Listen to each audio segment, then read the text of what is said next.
पूर्ण मदत झालं ना. आपण वेगवेगळे भेद लक्षात घेतले. त्याच्यामधला मुख्य भेद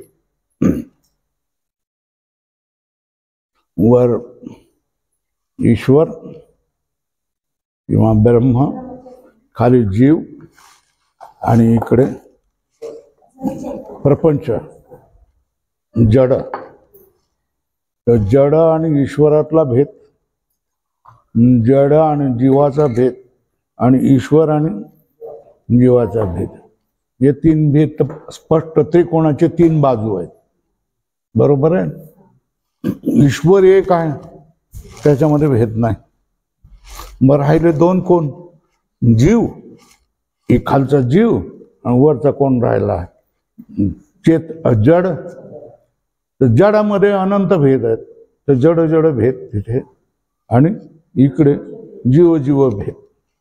यांना लक्षात कसं ठेवायचं?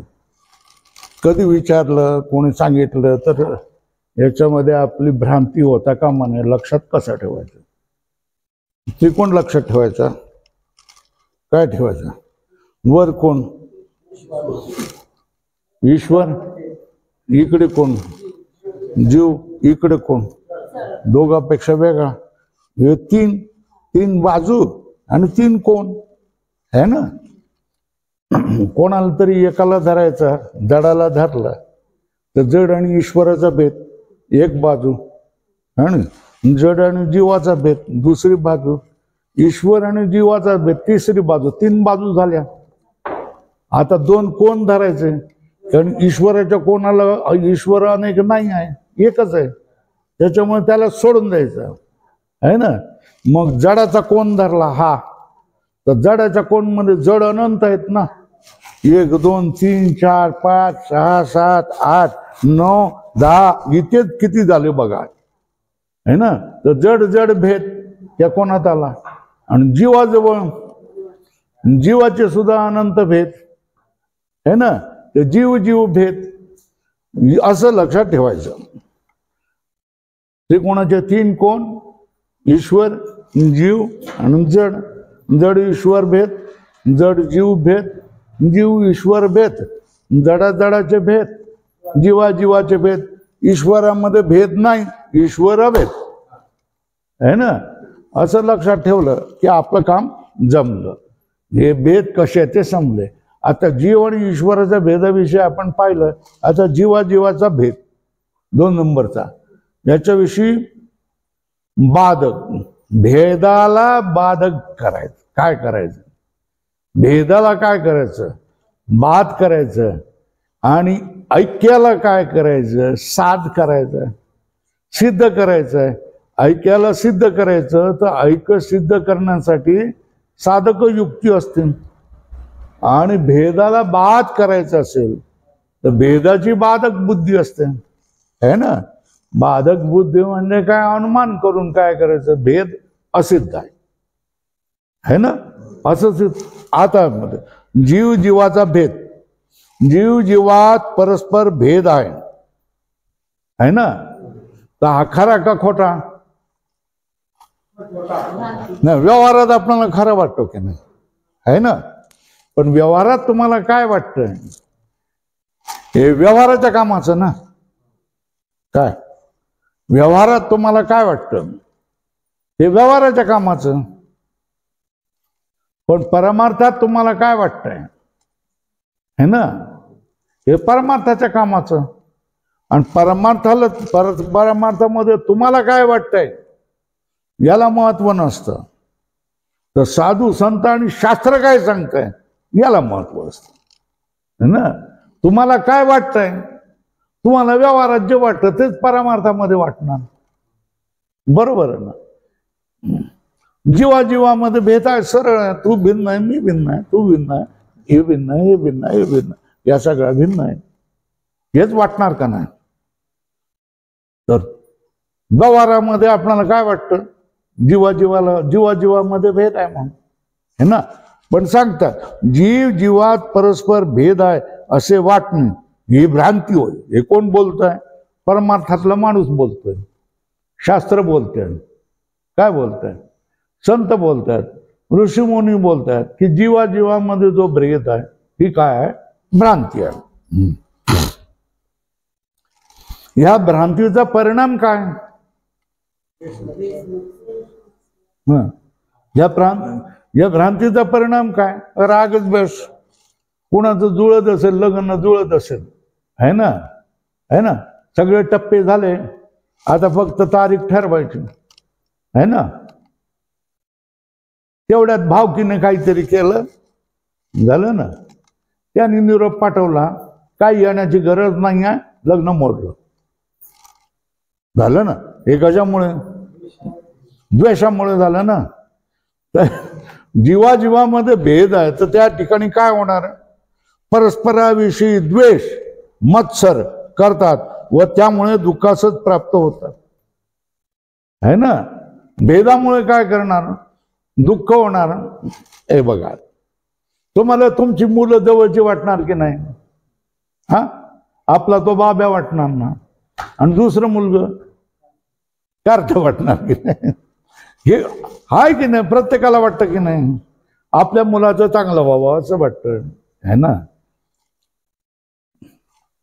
अरे साधू संतांनाच वाटतंय की बुवा तुमची 100 मुलं इथे ठेवावी, त्याचा धर्म, त्यांना काहीतरी ज्ञान द्यावं, त्यांचं जीवन चांगलं व्हावं, त्यांचं कल्याण व्हावं, त्यांच्या जीवनामध्ये वाईट गोष्टी येऊ नयेत, व्यसन येऊ नये. आता प्रत्येक माणूस काही संत असतो का? नसतो ना. त्याला फक्त काय वाटतं? मी राजा, माझी राणी आणि माझे 2 राजकुमार आणि राजकन्या, बस. ह्याच्यापेक्षा दुसरं काय वाटत नसतं. दृष्टी त्यांची एवढीच, किती? 4 जण. आता ते आईबाप सुद्धा नको वाटतात, आईबाप सुद्धा नको वाटतात ना. आईबाप ओझच वाटतं का नाही सांगा? तेच गोष्ट आहे. जीव जीवामधल्या भ्रांतीमुळे काय होतं? द्वेष होतो, मत्सर होतो, आणि काय जीवनामध्ये दुःख येतं, बरोबर आहे. व त्यामुळे दुःखास प्राप्त होतात. म्हणून भेद ब्रह्म हितावह आहे का भयावह आहे? 2 आहेत. वह दोन्ही जगात आहे. हितावह आहे का भयावह आहे? भयावह आहे. हितावह नाही, कल्याण करणारा नाही, हित करणारा नाही आहे. हितावह नसून भयावह आहे. हे सर्व अनुभूत आहे. हे सर्वांना काय केलंय माहित आहे. सगळ्यांना अशीच अनुभूती असते, हे सगळ्यांना माहिती आहे. हे सर्व अनुभूत आहे. या भ्रांतीच्या निवृत्तीसाठी, या भ्रांती, ही जर भ्रांती म्हणतात, एकदा त्याच्यावर शिक्का मारलात की तुम्ही ही भ्रांती, मग भ्रांती म्हटल्यानंतर भ्रांती निवृत्त झालीच पाहिजे की नाही? काय झाली पाहिजे? भ्रांती निवृत्त करण्यासाठीच असते. त्याच्यावर शिक्का कशासाठी म्हणतात? हे बघा, हा माणूस अपराधी आहे असं का ठरवलं जातं? एकदा तू हा दोष केलेला आहेस आणि तू अपराधी आहेस असं जेलरने सांगितलं, तर मग त्याला काय होणार? दंड होणारच ना, है ना. त्याला दंड करण्यासाठी त्याला ठरवलं जातं की तू अपराधी आहेस, काय है ना. एकदा तू अपराधी आहेस, तू हा अपराध केलेला आहेस असं सिद्ध झालं की मग त्याची रवानगी कुठे होणार? जेलमध्ये होणार. तोपर्यंत तो 9 समन्स टाळू शकतो ना, आहे ना. अपराधी आहे असं म्हणून एकदा झालं जेल, मग जेलमध्ये तुम्ही ठेवू शकता, बरोबर आहे ना. तर तशाच तऱ्हेने ही भेद भ्रांती हा तुम्ही शिक्का मारला त्याच्यावर, मग ती कशासाठी शिक्का मारता तुम्ही? भेद भ्रांती निवृत्त करण्यासाठी.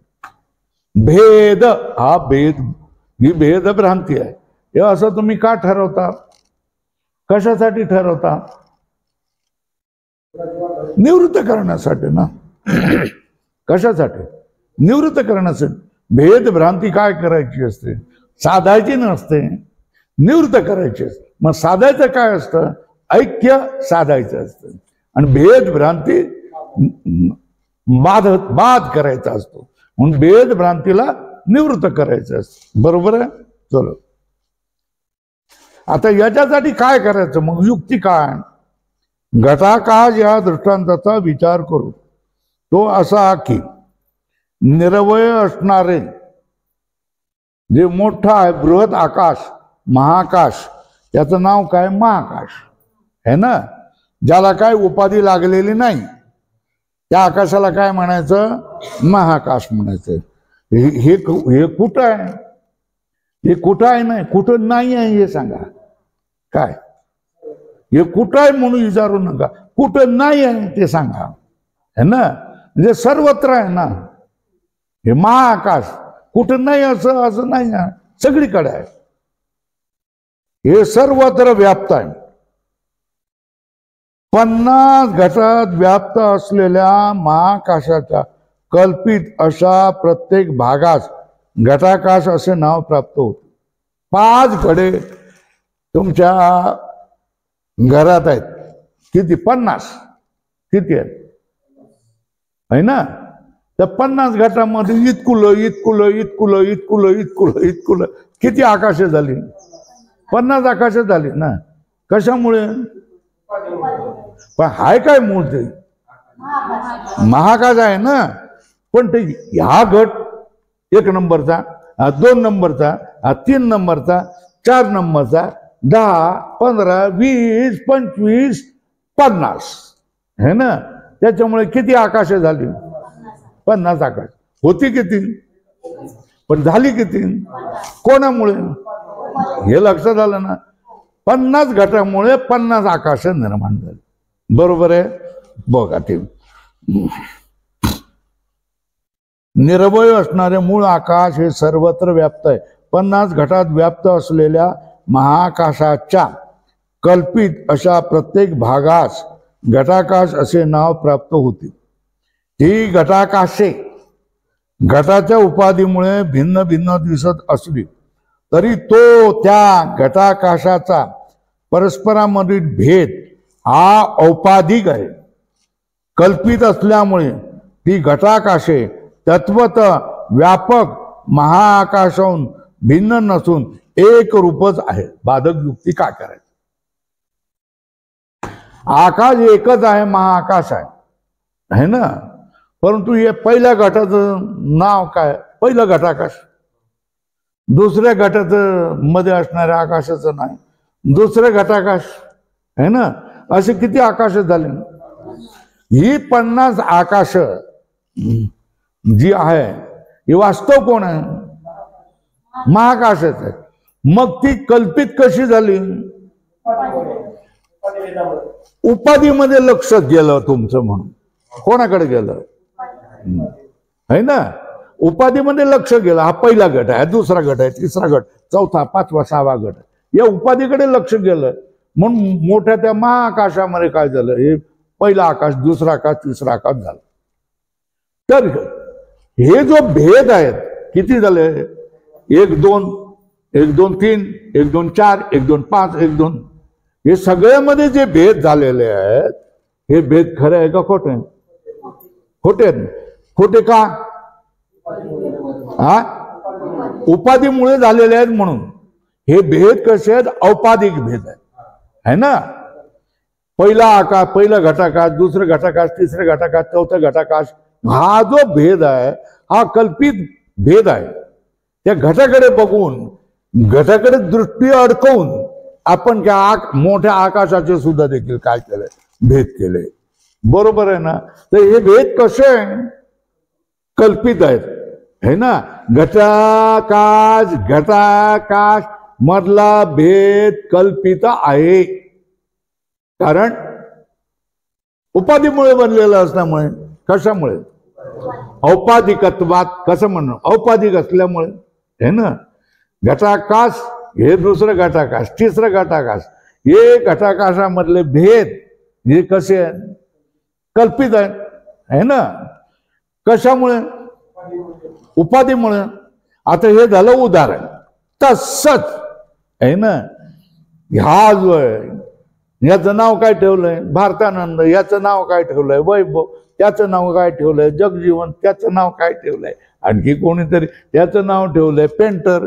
या आपण ठेवलेली आहेत नावा ना है ना. कशामुळे? शरीर या उपाधीमुळे झालेले, अविद्या या उपाधीमुळे झालेले ना.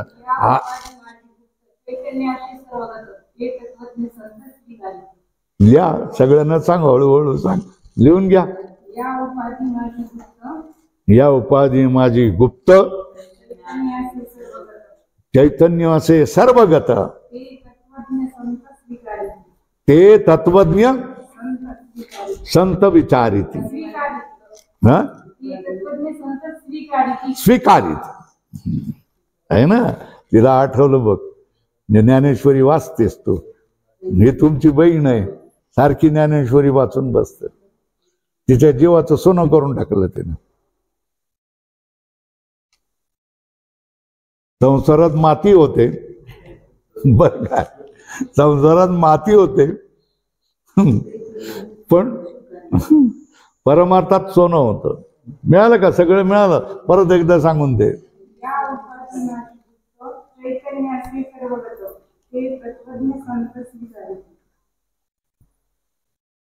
स्वीकारिती.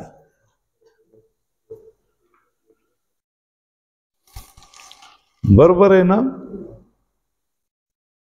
या सगळ्या उपाधीमध्ये, उपाधी आपल्याला दुरून दिसत असली तरी आतमध्ये गुप्त रूपाने कोण आहे? चैतन्य आहे. त्याच्यामुळे इथे काय म्हणायचं? चैतन्य. हे काय चैतन्य, हे काय चैतन्य, हे काय चैतन्य, हे काय चैतन्य, ते काय चैतन्य. चैतन्य चैतन्य चैतन्य म्हटल्यानंतर आपल्याला त्याच्यामधली एकत्व अनुभवाला येतं, आहे ना.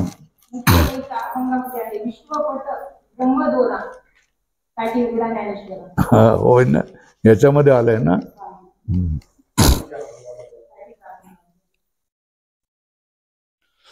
गोष्ट आहे, लोखंडाने ठरवलं की मी मातीतच राहणार म्हणून, है ना. तर तिचं काय होतं? मातीच होणार. आणि लोखंडाने ठरवलं मी परिसा संघ करणार, मी परिसाला धरून राहणार, म्हणजे आता काय म्हणणार? लक्षात येतंय का? हे परिसाचं काय परिसच काय करतो? काय कल्प करतो? मातीपासून तुम्हाला काय करत असतो? सोनं बनवत असतो, नाही तर ते भंगारच असतं, गंजलेलं असतं आणि नष्ट होणारच असतं. पण ज्या वेळेला परिस लागतो त्यावेळेला काय होतं? त्याचं चमचमणारं काय होतं? सोनं होतं. परिस कोण आहे? चैतन्य. तुम्हाला गुरुच आठवतोय. परिस आपला देव आहे, ईश्वर आहे, चैतन्य आहे, ब्रह्म चैतन्य आहे. हे आपणाला एकदा हाताशी लागलं, मिळालं, त्याला पकडलं की आपल्या जीवाचं सोनं होतं. हा,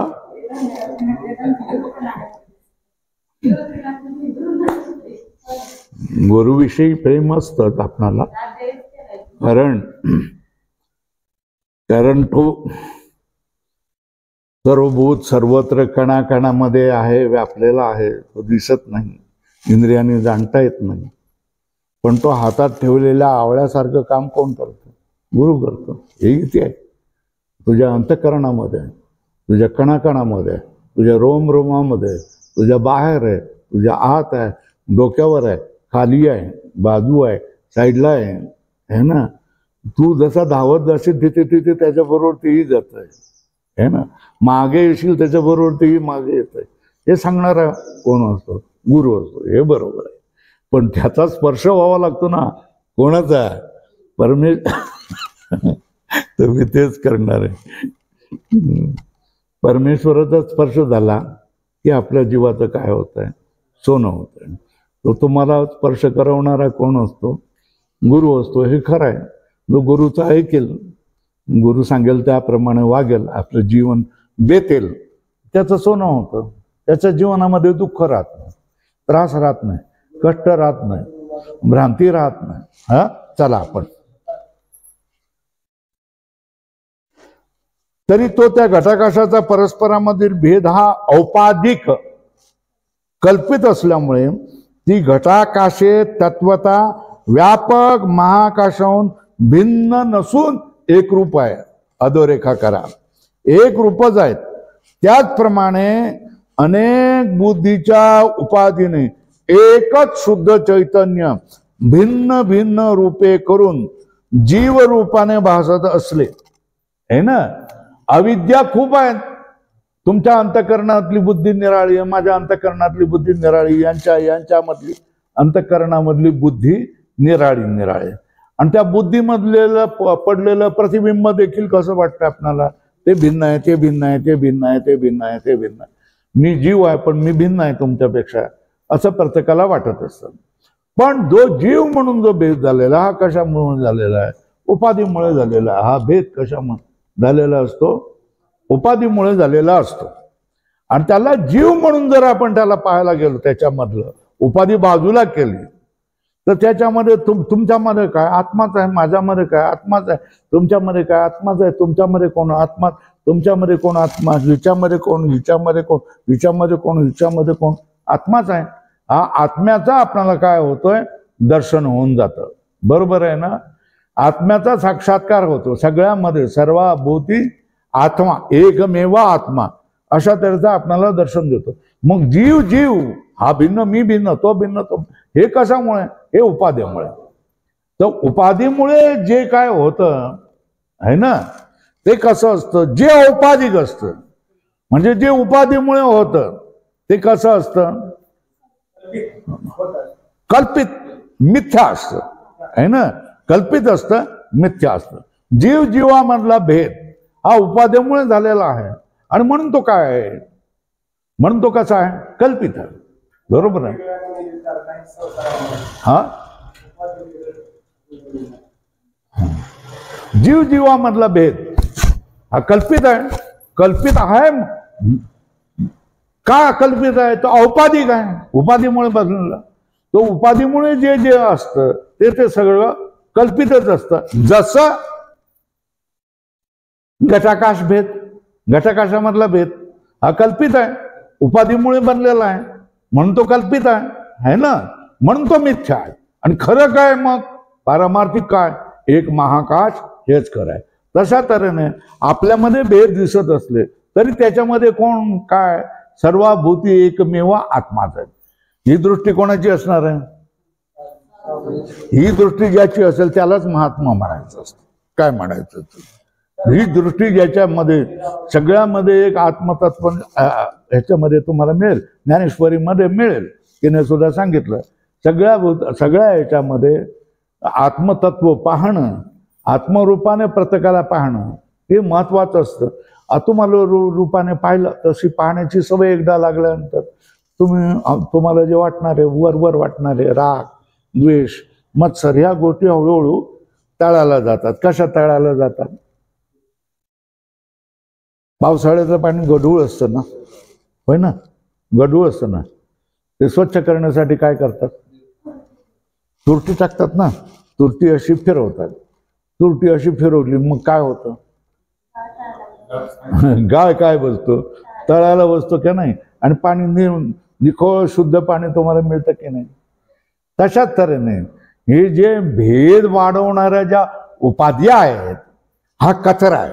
काय, हा गाळ आहे ना, आणि हा गाळ खाली बसला की आपल्याला काय दिसतं, निखळ चैतन्य आपल्याला काय करून देतो, निखळ चैतन्य रूप दिसून. उपाधी हा काय, कचरा आहे. बरोबर आहे ना.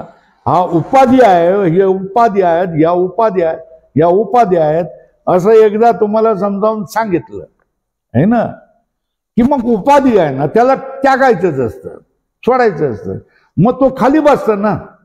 मग हे उपाधी आहे, हे कचरा करून टाकणारं कोण असतं, कचरा करून टाकणारा गुरु असतो. उपाधी आहे, औपाधिक आहे. भेद उपाधी आहे, ही उपाधी आहे, हा भेद औपाधिक आहे. औपाधिक भेद आहे म्हणून तो कल्पित आहे, कल्पित आहे म्हणून तो मिथ्या आहे. बरोबर आहे. तरीही तो भेद कल्पित असल्यामुळे सर्व जीव तत्वतः अधिष्ठानभूत ब्रह्म चैतन्याहून भिन्न नसून एकच आहे ना. आता बघा, ही अविद्या, ही अविद्या, ही अविद्या, ही अविद्या, ती अविद्या, ती अविद्या, ती अविद्या, ती अविद्या आहे ना. ही उपाधी, या उपाधीमुळे कोण अडकलंय, चैतन्य अडकलेलं आहे. बरोबर आहे ना. उपाधीला मिथ्या ठरवलं की त्याच्यामधला भेद देखील काय झाला, कल्पित झाला. तो भेद जर कल्पित झाला, तो भेद जर कल्पित झाला तर मग तो भेद मिथ्या झाला है ना. आता तुमची नजर भेदावर नाही है ना, मग त्याच्यामधल्या कशावर आहे? याच्यामध्ये चैतन्य, याच्यामध्ये चैतन्य, याच्यात चैतन्य, याच्यात चैतन्य, याच्यात त्याच्यात सगळं चैतन्य दिसलं. पण आता ही चैतन्य चैतन्य चैतन्य झालं, तिथे एक महाचैतन्य आहे ना, मग ते काय? ते पण चैतन्य आहे ना. मग आता जीव चैतन्याची काय करणार? त्या महाचैतन्याची काय जीवाशिवाशी भेट, ज्याला म्हणतात ना, काय म्हणतात, जीवाशिवाची भेट जे म्हणतात ना, ते हेच आहे ना. आता गोष्ट काय?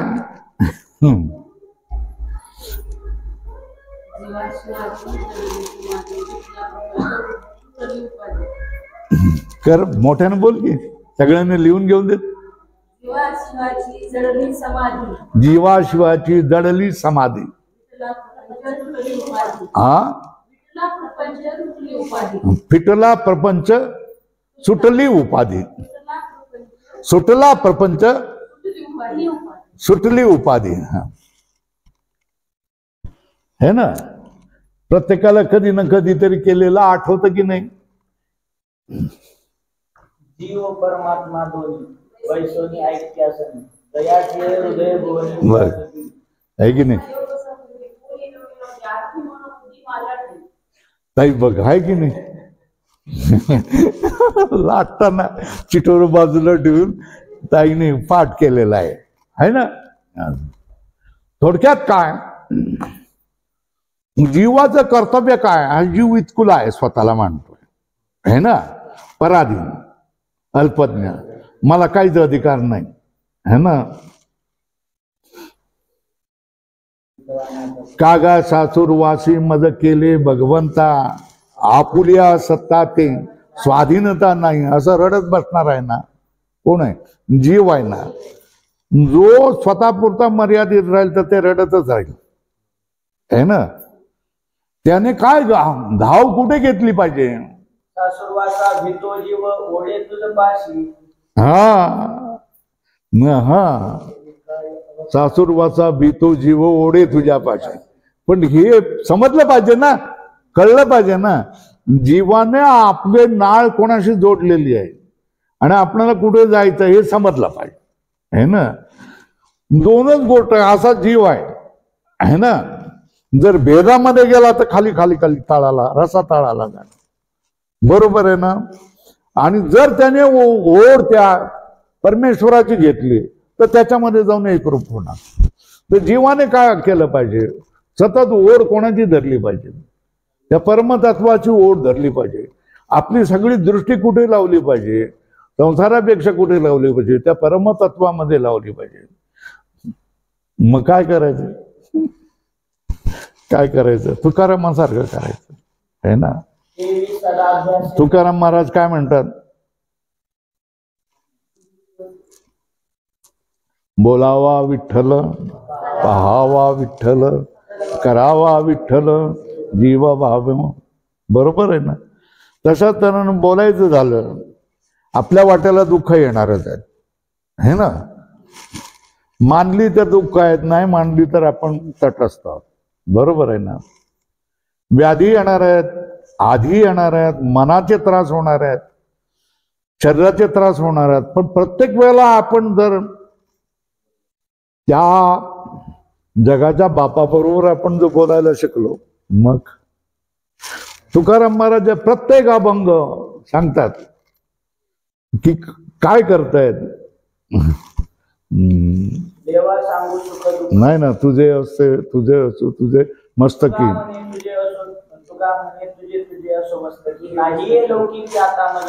हे आपला निश्चय झाला पाहिजे. काय तुझं हे सगळा प्रपंच हा तुझ्या मस्तकावर घे, जा, मला नको आहे. या लौकिकामध्ये मला आता काही रस उरलेला नाही, हा आपल्या मनाचा निश्चय झाला पाहिजे ना. आणि तुकाराम महाराज बोलून दाखवतात. कोणाला? देवाला बोलून दाखवतात. मग परीक्षा कोण करणार आहे? देवच परीक्षा करणार आहे ना. आपली कल्याण करणारा कोण आहे? देवच आहे. मग त्याला समजलं पाहिजे ना की तुमचा काय भाव आहे, हा कळला पाहिजे ना. नुसतं तुम्ही फुलं घालता एवढं नाही आहे, तुम्हाला नेमकं काय करायचंय, जीवनामध्ये काय करायचंय हे पण त्याला कळलं पाहिजे ना. फुलं घालतोय, पाणी घालतोय, हे काहीतरी पोरीचं लग्न व्हावं म्हणून सुद्धा करत होतो तो, हे ना. बंगला व्हावा म्हणून सुद्धा करत असतो, पोराला नोकरी व्हावी म्हणून सुद्धा तिथे बोलत असतो. नाही, मग बोलायचं ते काय करायचं? आपल्या आत्मिक कल्याणासाठी देवाजवळ बोलायचं का. हा आहे ना. राहो आता ह्याची ध्यान, राहो आता ह्याची ध्यान, डोळा मन लंपट, कोंड कोंडुनी धर निश्चय आपला, कोंड कोंडुनी धरीन जीवे, देवा भावे पूजिन. हे असं मागणं सुद्धा काय मागायला पाहिजे, याच्यासाठी तुकाराम महाराजांची गाथाच आपणाला समजली पाहिजे, आहे ना. आणि काही नाही मागणे, सुख संपत्ती राज्य चाड धने, साकडे न पडे तुझ जेणे, तुझे भक्ती विना माया बाबा. जन धन तन केले तृणावोनी समान, हे सांगावं लागतं. मी आता माझी योग्यता वाढवलेली आहे. कशाला? तुझ्याशी मिलन होण्यासाठी, तुला मिळण्यासाठी माझी योग्यता वाढून टाकलेली आहे. आणि हे लौकिकामधल्या या गोष्टी आहे या मी खाली दाबून खाली टाकलेल्या, सोडून दिलेल्या आहेत. आता मला ह्याच्यामध्ये काहीही घेणं नाही. तुका म्हणे तुझे आसू तुझ्या मस्तकी, नाही या लौकिकी मद वर्तणे. या लौकिकामध्ये आता मला राहण्याची काही जरूर वाटत नाही. तुझी मला आस लागलेली आहे, तुझं मला प्रेम लागलेलं आहे, त्याच्यामुळे मी तुझ्याशीच करणार आहे ना. एक तो याचा अभंग आहे मग अजून वाढत जाते ते पुढे.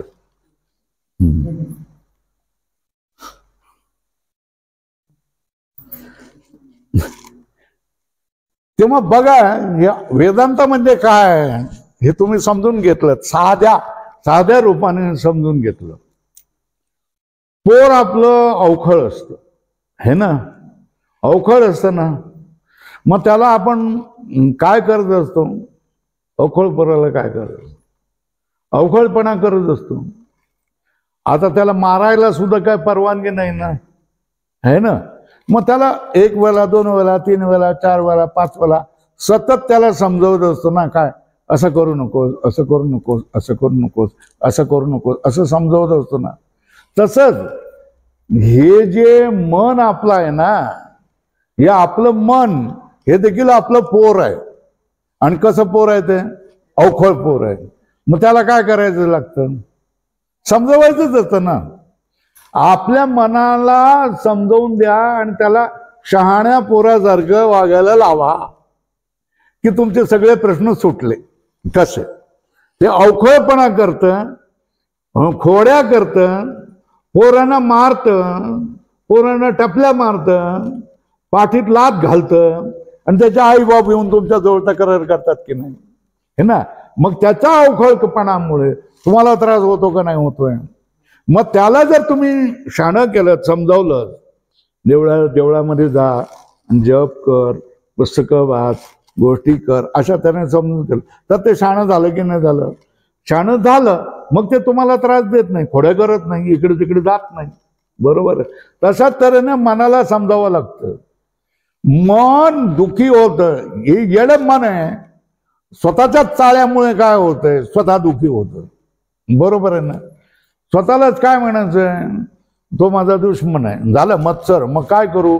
गोळी आणू का काय? मार कशाने मारू? तलवाराने, चाकूने मारू का गोळ्याने मारू? मग त्याच्यासाठी चाकू आणतो, मग त्याच्यासाठी पिस्तूल आणतो, मग सगळे पुरावे तो स्वतःच तयार करून ठेवतोय की नाही सांगा. आणि ते मारण्याचं काम केलंय. एक गोष्ट मी तुम्हाला सांगितली की नाही, ती जत्रेतली गोष्ट सांगितली की नाही? जत्रेतली गोष्ट सांगितली की नाही? हा, जत्रेतली गोष्ट सांगितली की नाही? हा, नाही सांगितली. एकदम मोठा जत्रेचा मेळावा होता आणि त्या जत्रेच्या मेळाव्यामध्ये 2 महाराज, खूप गर्दी होती, लोटालोट, नुसती लोटालोट, नुसती लोटालोट. तो एक महाराज चालत होते, चालता चालता काय झालं, समोरून एक महाराज आले. समोरून मागच्या गर्दीने लोंढ्याने त्यांना ढकललं आणि त्या महाराजावर जाऊन आदळलं ते. ठीक आहे ना. आता महाराजाने काय करावं मग? महाराजांना त्याचे पाया पडलं आणि रामकृष्ण हरी आपली भेट अशी व्हावी, काय देवाची इच्छा बघा, असं तेवढंच म्हटलं. त्या दुसऱ्याने म्हटलं रामकृष्ण हरी, असं होतच गर्दीमध्ये, असं होतच, जा रामकृष्ण हरी. झालं, संपलं तिथेच झालं. त्याच वेळेला तिकडून त्या बाजूने एक चरा चरा करत एक पेहलवान जात होता आणि तिकडूनही एक पेहलवान येत होता. बरोबर ना. आता गर्दीच आहे ना, तर या पेहलवाना देखील किती मस्त असलं तरी गर्दीचा लोंढा असतो ना, ढकलूनच दिलं त्याच्याकडे. ढकलून दिलं तर ते त्याच्यावर तो जाऊन आदळला. त्याच्यावर जाऊन आदळ. आता काय म्हणणार तुम्ही सांगा? अरे एवढा माजलाच होय, माझच काढतो तुमचं. 2 थापडा दिल्या, 2 थापडा दिलं तर आज मी काय केलंय म्हणून याने मला उगाच मारतो का? 2 थापडा दिला. त्याच्याबरोबर 2-4 शिष्य होते, त्यांचीही झोंबाझोंबी झाली. झोंबाझोंबी झाल्याबरोबर लोकांची पळापळ झाली, सगळे पळापळ झाली. मग त्या ठिकाणी दगड चालले, विटा चालल्या, दांडकी चालली, सगळी चालली. पोलीस आली आणि इकडचे 10 लोक तिकडचे 10 लोक पकडले आणि घेऊन गेले. दोघांमधला फरक लक्षात आला की नाही? हे कशामुळे? समज असेल, ज्ञान असेल तुम्हाला, तर तुमच्यामध्ये काही कुठलीही गोष्ट ही याला जात नाही, टोकाला जात नाही. आणि ही समज नसली तर तुम्ही आपलं दुःख आमंत्रण दिल्यासारखं बोलावून घेत. हे कशामुळे? हे सगळं सांगण्याचं कारण काय? जीवाजीवामधले भेदामुळे काय होतं? द्वेष आणि मत्सर होतं. आणि द्वेष मत्सर कशाला कारणभूत होतात? दुःखाला कारण होतात. लिहून घ्या, पुढे जाऊया.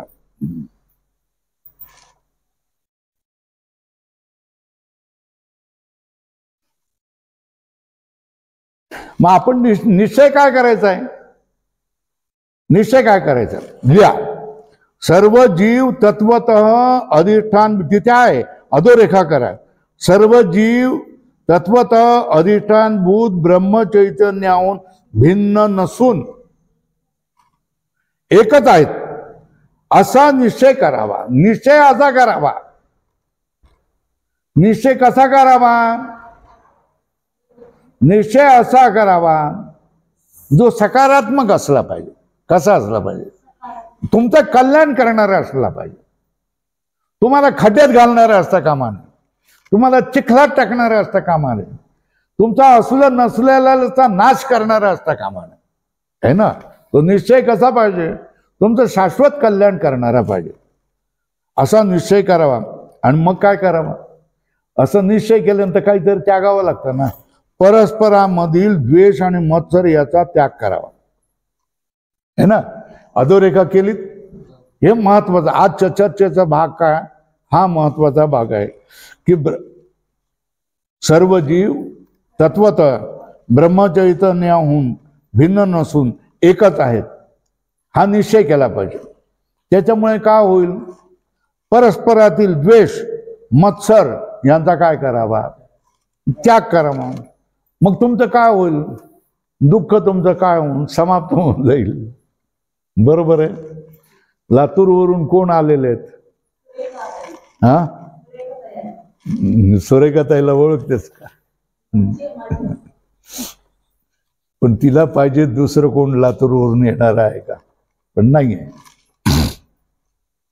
आता म्हण, याच्यासाठी आपल्याला तुकाराम महाराजांनी काय बजावून सांगितलेलं आहे तेही पाठ करून ठेवा. कोणाही जीवाचा न घडो मत्सर, वर्म सर्वेश्वर पूजनाचे.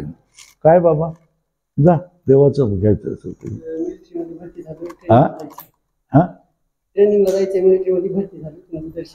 घे, भरती झालात? बरं बरं, ठीक आहे, घे.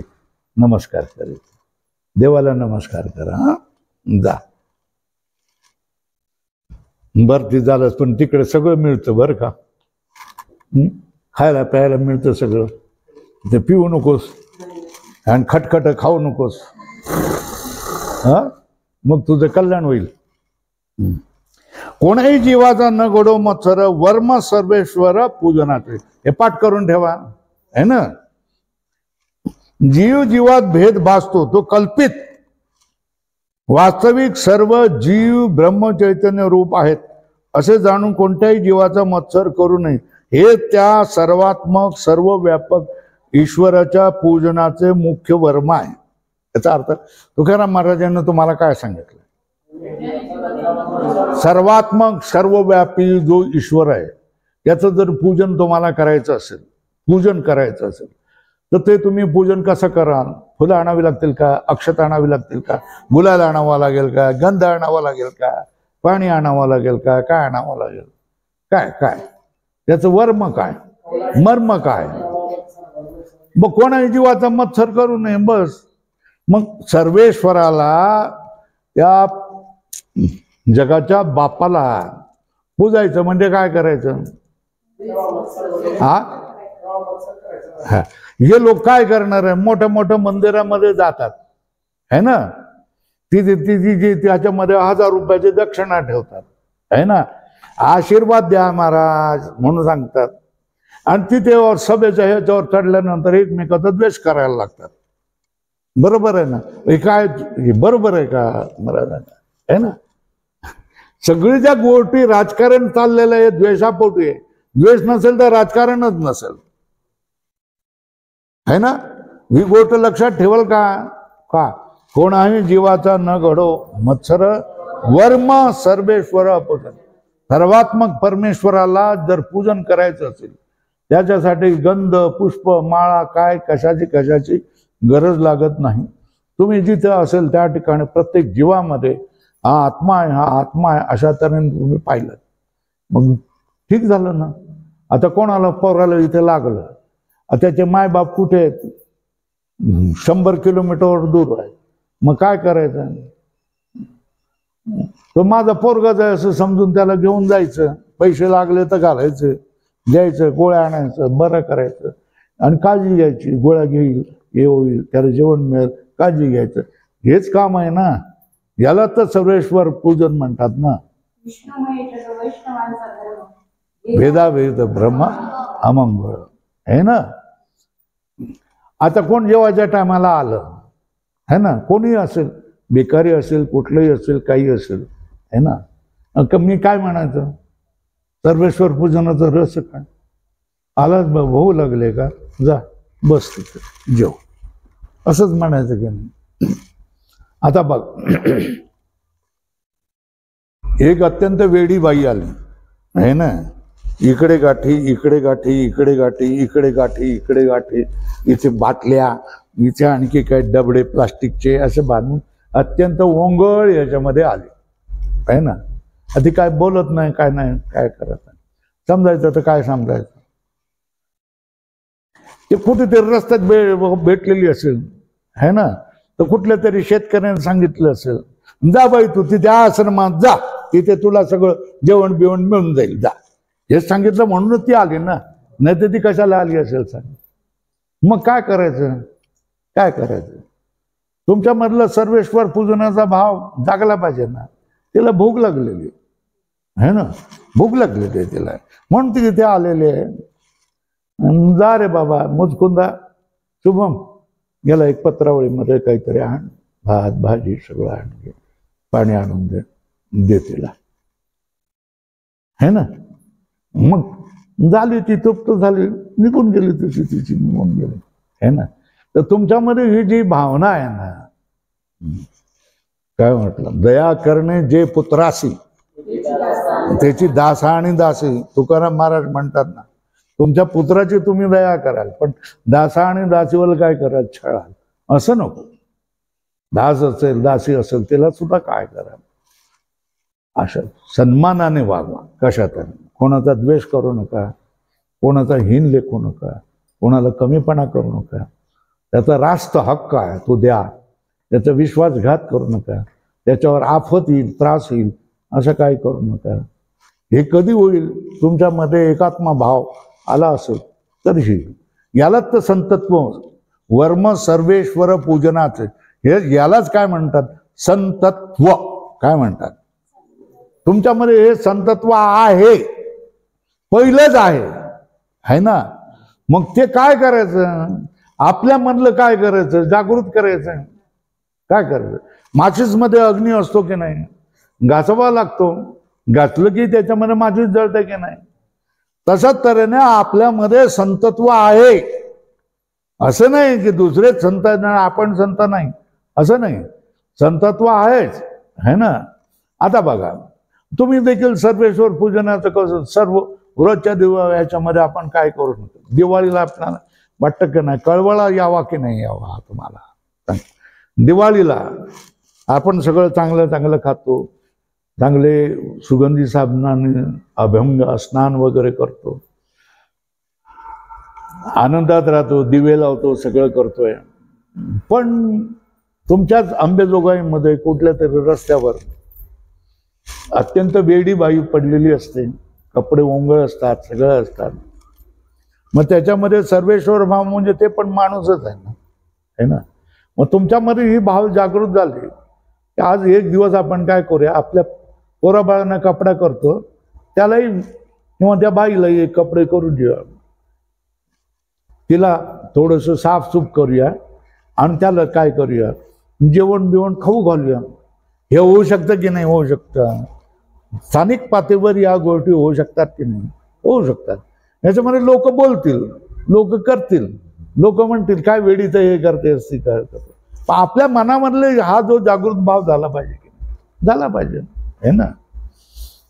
रस्त्यावरून जात असताना तुम्हाला काय दिसलं, मोटरसायकलवरून जात असताना, है ना, कोणीतरी पडलेलं आहे, रक्तबंबाळ झालेलं आहे, डोकं फुटलेलं आहे, है ना. अशा वेळेला लोक काय करतात, भानगडच नको म्हणून मोटरवाले, हे वाले, कारवाले जात असतात सगळेजण. तो तिथे पडलेला असतो, है ना. मग त्याच्यामध्ये ज्याला सगळ्यांच्या हृदयामध्ये चैतन्य आहे असं ज्याला बात असेल, तो काय करेल, तो इतका काफर बनणार नाही, निर्दय बनणार नाही. तो काय झालं तिथे बघेल, थोडंसं पाणी आणून त्याच्या चेहऱ्यावर करेल, हे चालत नसेल तर थोडंसं दाबेल त्याची छाती भीती, डोकं बिकं फुटलंय, रक्तप्रवाह होतोय म्हणून थोडंसं कुठे जिथून वाहत आहे तिथे बांधण्याचा प्रयत्न करेल. रिक्षाला थांबवेल, आपले पैसे रिक्षाला देईल, त्याच्याकडे पिशवीमध्ये असलेला मोबाईल घेईल आणि त्याच्या घराला कळवेल की आम्ही काय करतोय, हॉस्पिटलमध्ये जातोय, तुम्ही या, याला अपघात झालेला आहे आणि तुम्ही काळजी करू नका, मी त्याला हॉस्पिटलमध्ये पोचवलेलं आहे. एवढं तरी करेल की नाही तो करेल. कधी त्याला हा जर भाव जागृत असेल तर, है ना. हा आपला जो हा येतो ना श्रीकांत पांचाळ, है ना, हा श्रीकांत पांचाळ एकदा मोटरसायकलवरून पडला, फुटलं डोकं आणि हे झालं आणि सगळेच जण काय करायला लागले, टाळून जायला लागले, है ना. तो किती वेळापासून तिथेच पडलेला होता. एक याच्यामधला माणूस आला कारमधला, त्याने बघितलं तर ते छाती काय करत होते, हालत होते, जिवंत आहे. तर मग लोक उलटे सल्ला द्याल, तुम्ही कशाला भानगडीत पडतात, पोलीस लागतील मागे मागे त्याच्यावर मागे. तो म्हणाला काय नाही, माझ्या म्हणजे पोलीस लागून देत, काय असून दे, काय करायचं, मी ह्याला काय जगवणार, ह्याच्यामध्ये जीव आहे, जगवणार मी त्याला. मोटारीमध्ये घातलं, घेऊन गेला, हॉस्पिटलमध्ये दाखल केलं, सगळे काय ते कागदपत्र सह्या बिया केल्या, सगळं केला. तिथे मोबाईल मिळाला, त्याच्यावरून त्याच्या ह्यांना पाठवलं. त्याचे घरची माणसं येईपर्यंत तो तिथे थांबला आणि सगळं झाल्यानंतर त्याचे डोळे थोडेसे उघडल्यानंतर आई वडील वगैरे त्यांना भेटल्यानंतर मग म्हणाला आता मी जातो केला. लक्षात येत आहे का सर्वेश्वर पूजनाचं वर्म.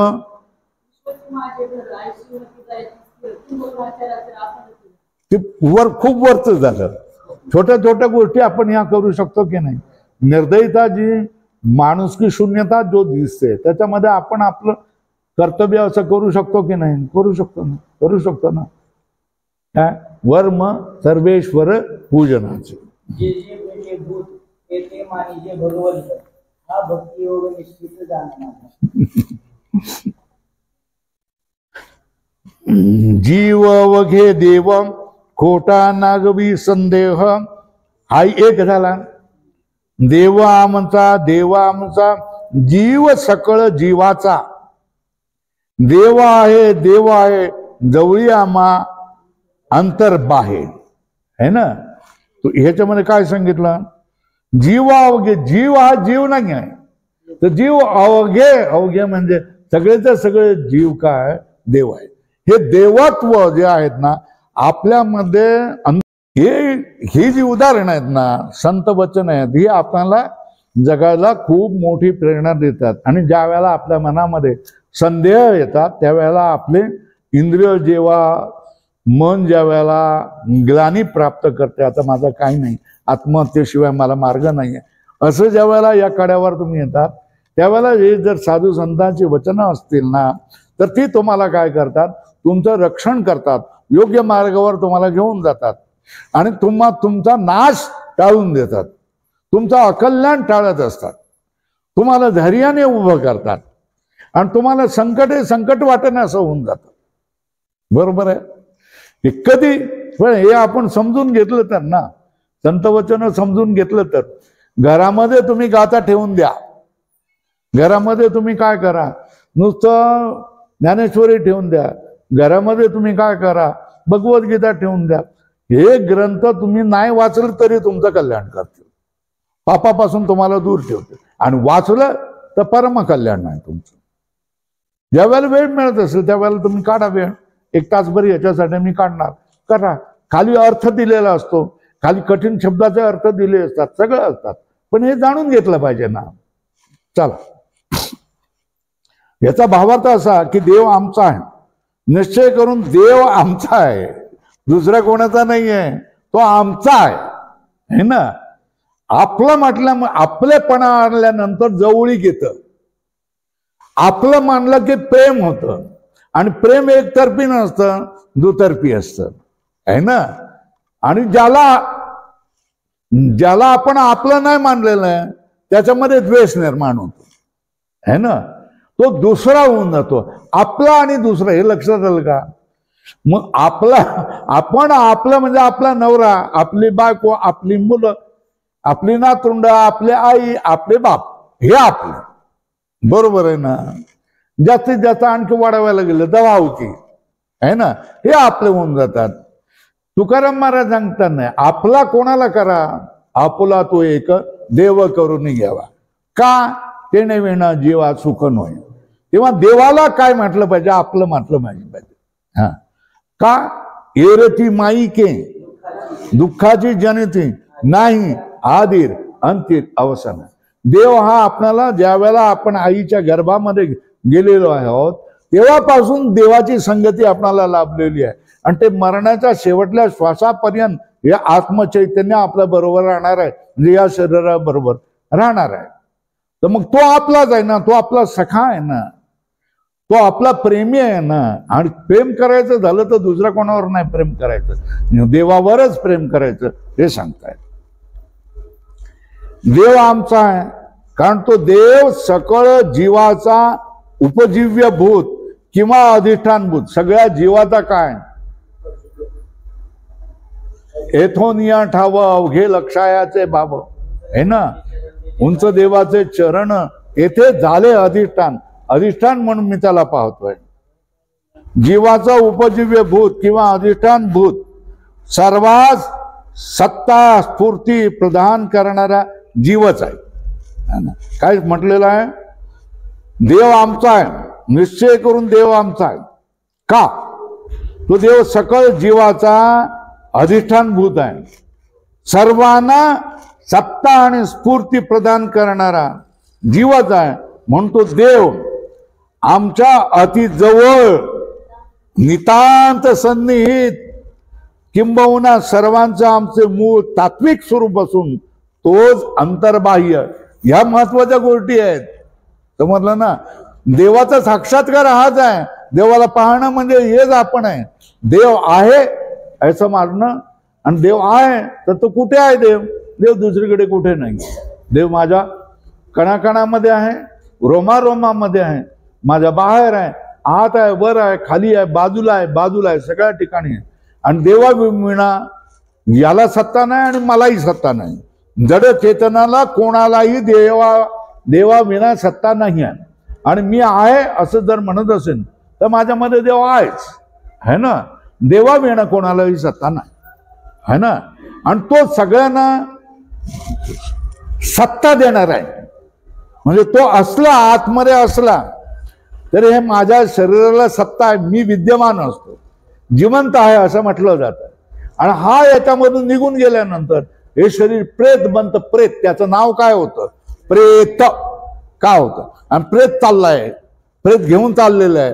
प्रेताला जाळलं असंच म्हटलं ना, माणसाला जाळलं असं थोडंच म्हणतात, प्रेताला जाळलं असं म्हणतात. ते जीव चैतन्य संपल्यानंतर त्याची सत्ता संपते, जाळून टाकण्याच्या लायकीचं ते म्हणतं.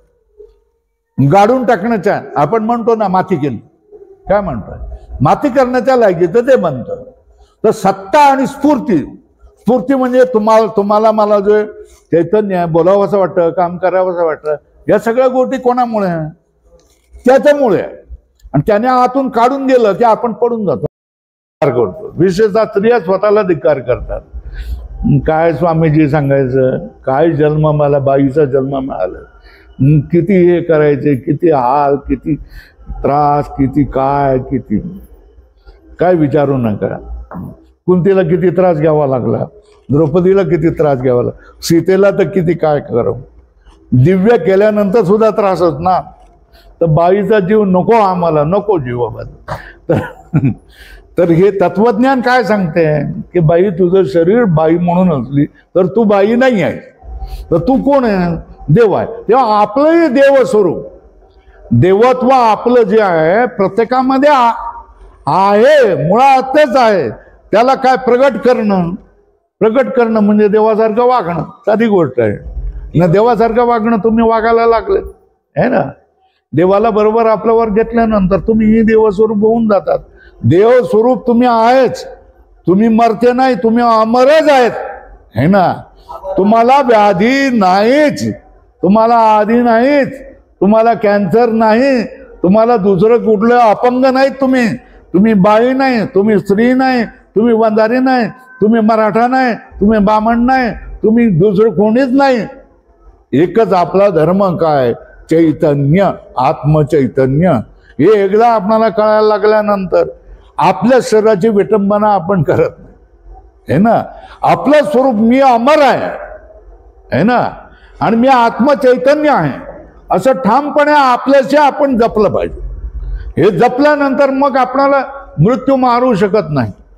मृत्यू घाबरणाऱ्यालाच मारतं, हे लक्षात घ्या. आणि जो घाबरत नाही त्याला मृत्यू मारू शकत नाही. मृत्यूला आव्हान तुम्ही देऊ शकता की तुम्हाला मारू शकत नाही, कारण मी आत्मचैतन्य आहे, मी देवस्वरूप आहे, तू मला मारू शकत नाही, माझ्या वाट्याला तू जाऊ शकत नाही, दुसरं गिराईक बघ. हे आपण मृत्यूला आव्हान देऊ शकतो. मृत्यू आपल्याला घाबरवणार नाही. प्रत्येक क्षणी काय घाबरत म्हणायचा, प्रत्येक क्षणाला घाबरत कणत कुथत मरण्यासाठी का मनुष्याचा जन्म आहे का? मला सांगा, काय कणत कुथत मरण्यासाठी का मनुष्याचा जन्म आहे का? नाही. मनुष्याचा जन्म याच्यासाठी आहे की आपलं देवत्व स्वरूप हे अनुभवण्यासाठी, जगण्यासाठी आहे, आणि मरणाचं भय कायमचं नष्ट करण्यासाठी, आणि संसार हा कायमचा आठवण्यासाठी मनुष्याचा जन्म आहे. हे जर आपल्या जीवनाचा प्रयोजन तुम्ही लक्षात घेतल्यानंतर तुम्ही आपल्या जीवनाचा आदर कराल. काय कराल? आपल्या जीवनाचा आदर करणं म्हणजे काय करणं? मनुष्य देहाचे ज्ञान, सच्चिदानंद पदवी घेणे, एवढा अधिकार नारायणी कृपावलोकने दिलेला. लिहून घ्या, सांग, सगळ्यांना सांग, मोठ्याने सांग. मनुष्य देहाचे ज्ञान, सच्चिदानंद पदवी घेणे.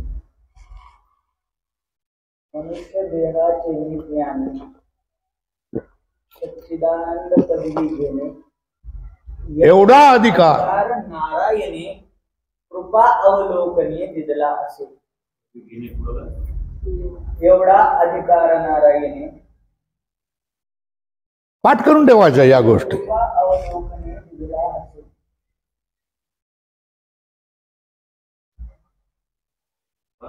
अवलोकने दिदला असे. याच्यासाठी आदर्श कोण? प्रयागताई, है ना. याच्यासाठी काय स्पेशल हे आपणाला काय करावं लागत नाही. एखादं चिटोऱ्यावर घ्यायचं, आपण काम करतो त्यावेळेला, करायच्या वेळेला आपण म्हणायचं, विसरलो का परत बघायचं, विसरलं का तर परत चिटोऱ्या बघायचं, परत चिटोऱ्या बघायचं.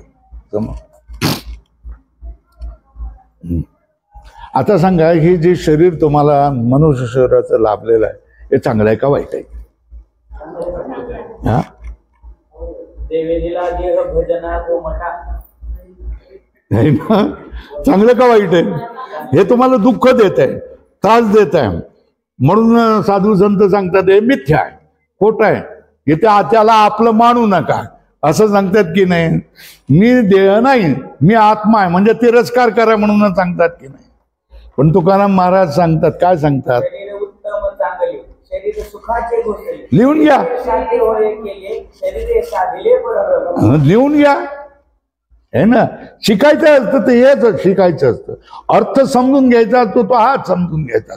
सांग ना, मोठ्याने बोल. शरीर उत्तम चांगले, शरीर उत्तम चांगले, शरीर सुखाचे घोषले,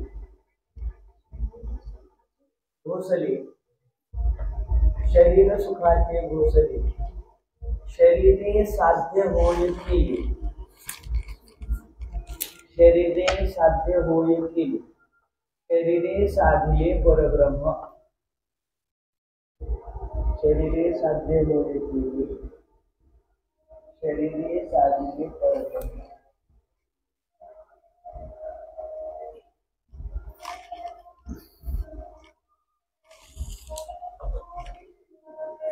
आता तुम्ही मला सांगा, आता तुम्ही तुमच्या स्त्री देहाचा तुम्ही तिरस्कार कराल का? नाही ना, बरोबर आहे ना? का? स्त्री देह असला तरी असू देत, पण ह्या देहाने मला काय दिलेलं आहे? मला त्या माझ्या मूळ कारणाचं, माझ्या बापाचं माझं काय दिलंय? ज्ञान करून दिलेलं आहे. मी कोण आहे मला समजावून सांगितलेलं. या शरीरातच समजलं ना, आहे ना? मग या शरीरातच आपणाला ज्ञान होतं ना, है ना? शरीर नसेल तर का तुम्हाला ज्ञान होऊच शकणार नाही. तर शरीर चांगलं का वाईट? चांगलं आहे ना, पण समजलं तर ना. याच शरीराने तुमच्या जीवाचं सोनं होतं का नाही होतं? होतं. आणि याच शरीराने तुम्ही आत्महत्या करता, आत्मघात पण करू शकता की नाही करू शकता. पण तुम्हाला दृष्टी मिळालेली असेल तर काय ना, न लगे द्यावा जीव सहजची जाणार आहे हा विचार जाणार काही. मग हे एवढे पंडित आले तिथे पाठांतर करून. मग आता मज दृष्टी देई पांडुरंगा. प्रार्थना काय करतोय संत तुकाराम महाराज? काय करतोय? आता मज दृष्टी देई पांडुरंगा. हे पांडुरंगा मला दृष्टी दे. कधी ही प्रार्थना कधी होईल? ज्यावेळेला काही कळत नाही, संदेह आहे, त्रास आहे, तेव्हा पांडुरंगाजवळ काय मागायचं हे सांगतात. आता मज दृष्टी देई पांडुरंगा. हे पांडुरंगा मला आता दृष्टी दे, या जगाविषयी कळव आणि मला माझ्याविषयी मला कळून दे. ही दृष्टी मिळाल्यानंतर तुम्हाला कळतंय की या देहामध्ये आपण आपल्या जीवाचं सोनं करू शकतो, कल्याण करू शकतो, परमात्म्याला भेटू शकतो आणि या जन्मामध्ये आपण काय मुक्त होऊ शकतो. आपल्या या जन्मामध्ये आपल्यासाठी हा जो भवसागर आहे हा आटून जातो, संपतो, ऐलथडीच आटून जातो, मिथ्या होऊन जातो. हे तुम्हाला या जन्मामध्येच कळेल की नाही कळेल? कळतं ना. मग आता हा संसार जो हा जीव आहे तो मला साधक आहे का बाधक आहे? हा, साधक आहे. पण ते ह्याला वळण लावलं तर ना, कोणाला? शरीराला वळण लावलं तर ना. शरीर म्हणजे काय? तुमची सगळी इंद्रिय आहे ना, आणि हे दिसणारं शरीर कुडी, आणि या सगळ्याला जर तुम्ही वळण लावलं तर मग तुमचं सोनं झालं म्हणून समजायचं. आणि इतर लोक आता गाजावाजा करून नाचतात. काय येडे लोक आहेत, नाचतात बघ, dam dam dam dam dam करून नाचतात की नाही? नाचतात, आहे ना.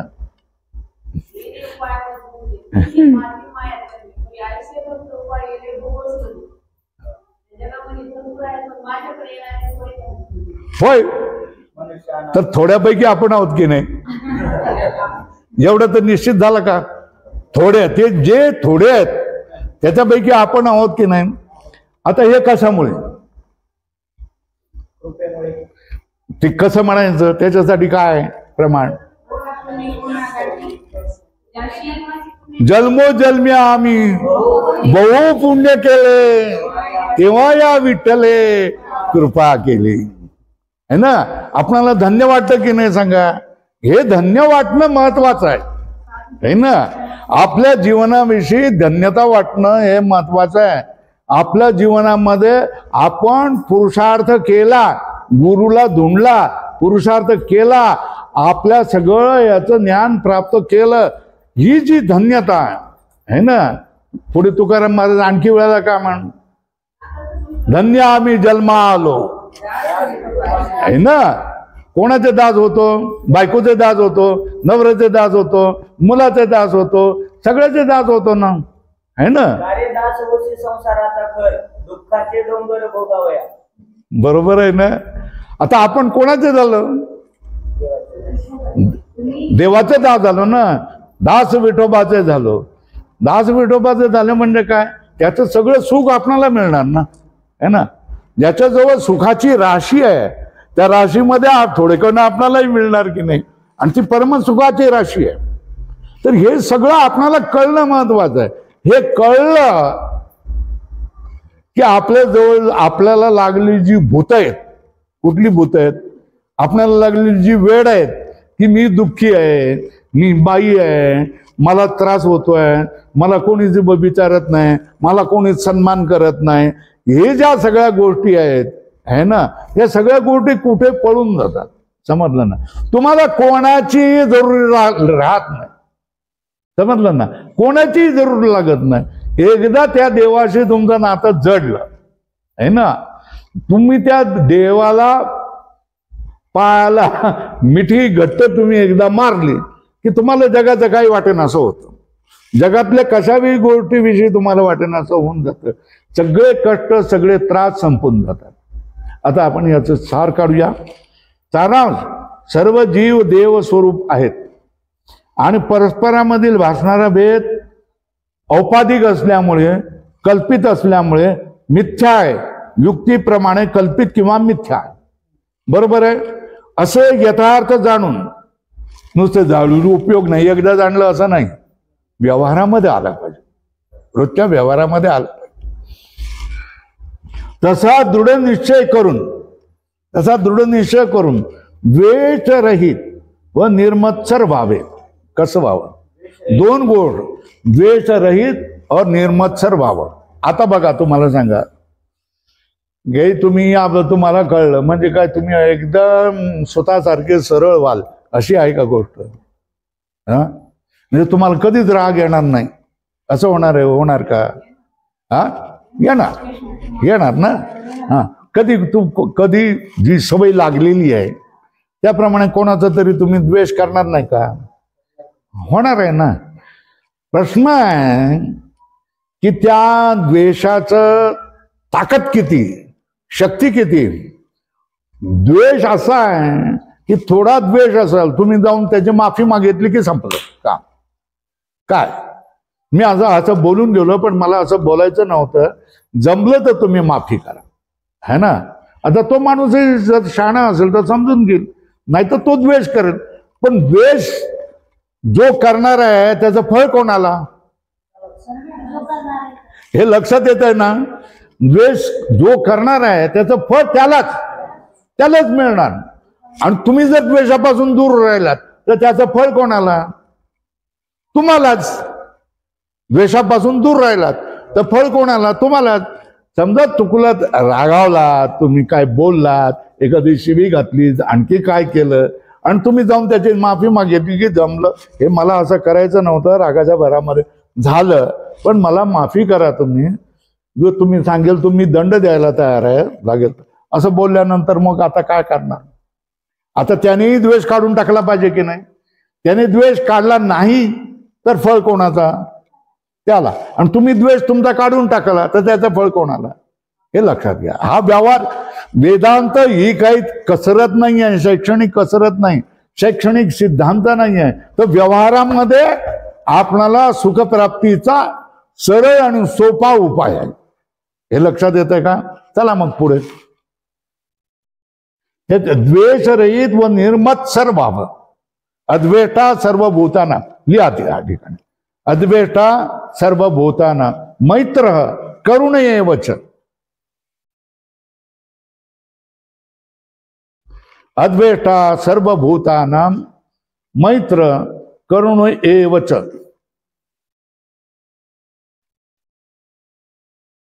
निर्ममो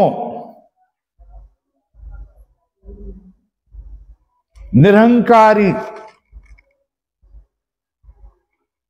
सम दुःख सुख क्षमी. शिकवलंय ना? शिकवलंय की नाही? आहे ना? शिकवलंय का नाही शिकवलंय? तेच तरी इथे आहे ना. अद्वेष्टा सर्वभूतानां, सगळ्या भूत प्राणीयांचा कोणाचाही द्वेष करणारा असत नाही हा, है ना. मैत्र म्हणजे सगळ्यांची मैत्री करतो, सगळ्याच्या विषयी करुणा असते, निर्दय असत नाही हा. हा, डुकर गटारामध्ये पडलाय तर काय करेल तो? डुकर गटारात पडलाय तो काय करेल? त्याचा तंगड धरेल आणि बाहेर फेकून देईल, पण ते फटफट करून चिखल ओढेल आणि त्याची काय सफेद कपडे घाण होतील की नाही होतील परवा नाही करणार तो. त्याला समाधान काय? एका जीवाला वाचवलं. बरोबर ना? विहिरीत हरण पडलेलं आहे आणि तुम्हाला दिसलं, काय करणार तुम्ही? काय करणार? तिथून निघून जाल का? नाही. बोलवाल 4-5 जण, या रे या रे, या हरणाला आपण काढूया म्हणा. आता या ठिकाणी करुणा आहे तुमच्यावर, है ना. मग खाट आणाल, बाज आणाल, बाजाला 4 बाजूने काय सोल आणाल आणि मग त्याच्यावर हळू खाली सोडाल आणि त्याच्यावर ते उभं राहिलं कशावर? त्या बाजेवर, का मग 4 बाजूने धरून येईन. यालाच म्हणतात आकाशाचे खांब. एका वेड्याला एका आशात थोडस याने बुद्धीने कमी असणाऱ्या मुलाला चिडवायचं म्हणून काय करायचं? आकाशाचे खांब काय असतात तुला माहितीये का? माहितीये का? आता त्याला काय म्हणणं? काहीच कळे ना. साधूने सांगितलं आकाशाचे खांब कोण? हे असतात, भुक्या असतील त्याला जेवण देणारी ती माऊली काय असते? आकाशाचे खांब आहे, म्हणून आकाश पडत नाही. प्यासा असेल त्याला पाणी आणून देणारी ती काय? त्याला काय म्हणायचं? आकाशाचे खांब. हा, विहिरीत पडलेल्या हरणाला सगळ्यांनी मिळून बाहेर काढून देणं. हरण असतं, वाघ असतात, चिते असतात, बिबटे पडलेले असतात, त्यांना धाडसाने बाहेर काढणारी माणसं असतात की नाही. मैत्र करुणेवच. निर्ममो ममता रहित, निरंकार अहंकार रहित, सुख समह दुःख सुख क्षमी. है ना. दुःख आणि सुखाला काय मानणारा? समान मानणारा. याच्यासाठी मी पुन्हा पुन्हा सांगतोय की दुःखामध्ये हायतोबा करायचं नाही आणि सुखामध्ये काय करायचं? थै थै नाचायचं नाही. दोन्ही वेळेला आपण तटस्थ राहायचं, कारण ही दोन्ही जाणारी आहेत.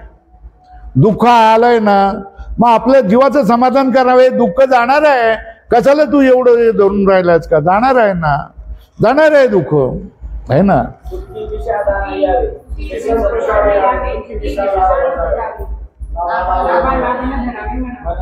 बरोबर आहे की नाही? आता किती आपल्याला जीवाला किती शांती वाटते की नाही, समाधान वाटते की नाही. हे दुःखही काय होणार आहे? जाणार आहे. आणि सुखाच्या वेळेला सुद्धा थै थै नाचू नये, कारण हे सुख सुद्धा काय जाणार आहे? जाणार आहे. तर तटस्थ राहावं. तटस्थ राहिलं तर मनाचे क्षोभ होत नाही, शांत राहतं, बीपी वाढत नाही, है ना. आणि मरण्याची भीती कमी होते ना, है ना. सुख दुःख सम आणि क्षमी. कोणी काय अपराध केला तर जा बाबा, ठीक आहे ठीक आहे ठीक आहे, तसंच जा जा जा वाटण जा, तुला माफ केलं. असं करून काय करावं? क्षम. तर भगवद्गीता उपयोगी आहे की नाही? जीवनाची, जीवनामध्ये उपयोगी आहे की नाही? या सगळ्या गोष्टी आपल्याला वाटतंय की देवाच्यासाठी असतात, देवाच्यासाठी नाही, या आपल्यासाठी आहे. आपलं जीवन, लौकिक जीवन सुखी व्हावं, आपलं सन्मार्गावर राहावं, देवमार्गावर राहावं, याच्यासाठी असतं. चला पुढे जरा. जीव जडाचा भेद काय म्हटलंय? जीव आणि जडाचा भेद आता आलाय, है ना. जीव जीवाचा भेद झाला, जीव जडाचा भेद झाला. जीव आणि पंचविषयादी जड भोग्य पदार्थ यामध्ये भेद जाणून जीवास भोग्य भोक्तृत्व भ्रांती होते. म्हणजे पंचविषय याच्या सत्यत्वाची कल्पना करून ते माझे भोग्य आहेत आणि मी त्यांचा भोगता आहे अशा भ्रमास प्राप्त होतो, है ना. कशामध्ये भेद आहे? जीव आणि जडामध्ये भेद आहे, ह्याचा विचार केला जातोय. तर जीव आणि हे जीव हा चेतन आणि जड म्हणजे हे सगळे पदार्थ, है ना, भोग्य पदार्थ, है ना. या भोग्य पदार्थ हे भोग्य आहे आणि मी यांचा भोगता आहे ना. हे सगळे माझ्यासाठी पाहिजे, है ना. ही जमीन माझी, हे घर माझं, हा रस्ता माझा, ही गली माझी. किती माझं माझं माझं म्हणायला लागला की नाही. म्हणजे माझ्याच उपयोगाचं असलं पाहिजे, दुसरं कोणाला मी देऊ देणार नाही, असं जे म्हणणं असतं. याच्या म्हणून काय होतोय? रागद्वेष निर्माण होतात की नाही, भेदामुळे झाले ना. कशामध्ये? जीव आणि जडामध्ये. जड म्हणजे पांचभौतिक विषय, जड भोग्य पदार्थ यामध्ये भेद जाणून जीवास भोग्य भोक्तृत्व भ्रांती होते. जीवाला काय होतं? मी भोगताय आणि हे माझे भोग्य आहे, हे ना. आज मुख्य का, आज सगळ्या जगामध्ये काय चाललेलं आहे? सगळी नाती बदललेली आहेत, आहे ना. सगळेजण मी भोगताय, मी भोगण्यासाठी आलेलो आहे, मी भोगणार आहे, खूप भोगणार आहे आणि सगळे पदार्थ हे माझे भोग्य आहेत, है ना. हे एकदा तुमची दृष्टी झाली की सगळ्या पदार्थाकडे तुमची दृष्टी कशी होते? वापरा आणि फेकून द्या. काय होतं ते? वापरा आणि फेकून द्या. या भोग्य आणि भोक्तृत्व या भ्रांतीमुळे आज जे काय सगळे शहरामध्ये खेड्यापाड्यामध्ये जे काय तुम्हाला सगळे त्रास क्लेश आणि जे उपाध्या दिसत आहेत ते या भ्रांतीमुळे. कुठल्या भ्रांतीमुळे? हा, मी भोगताय आणि हे सगळे माझे काय भोग्य आहेत.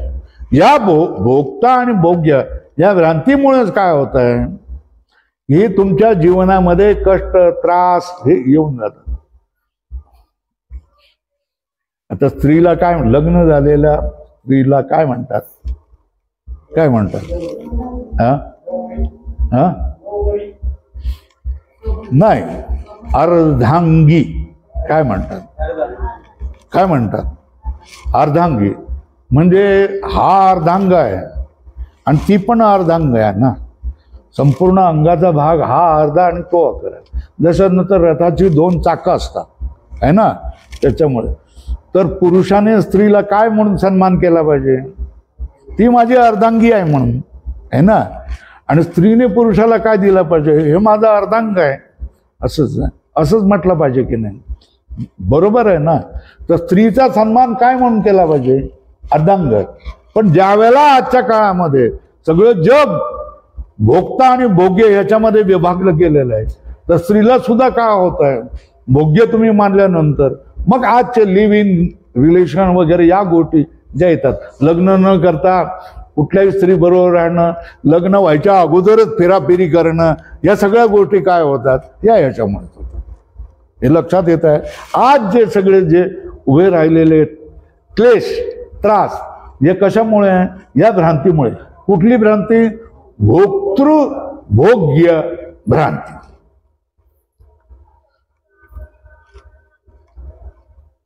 म्हणजे पंचविषय याच्या सत्यत्वाची कल्पना करून का पाचीचे पाची विषय कसे आहेत?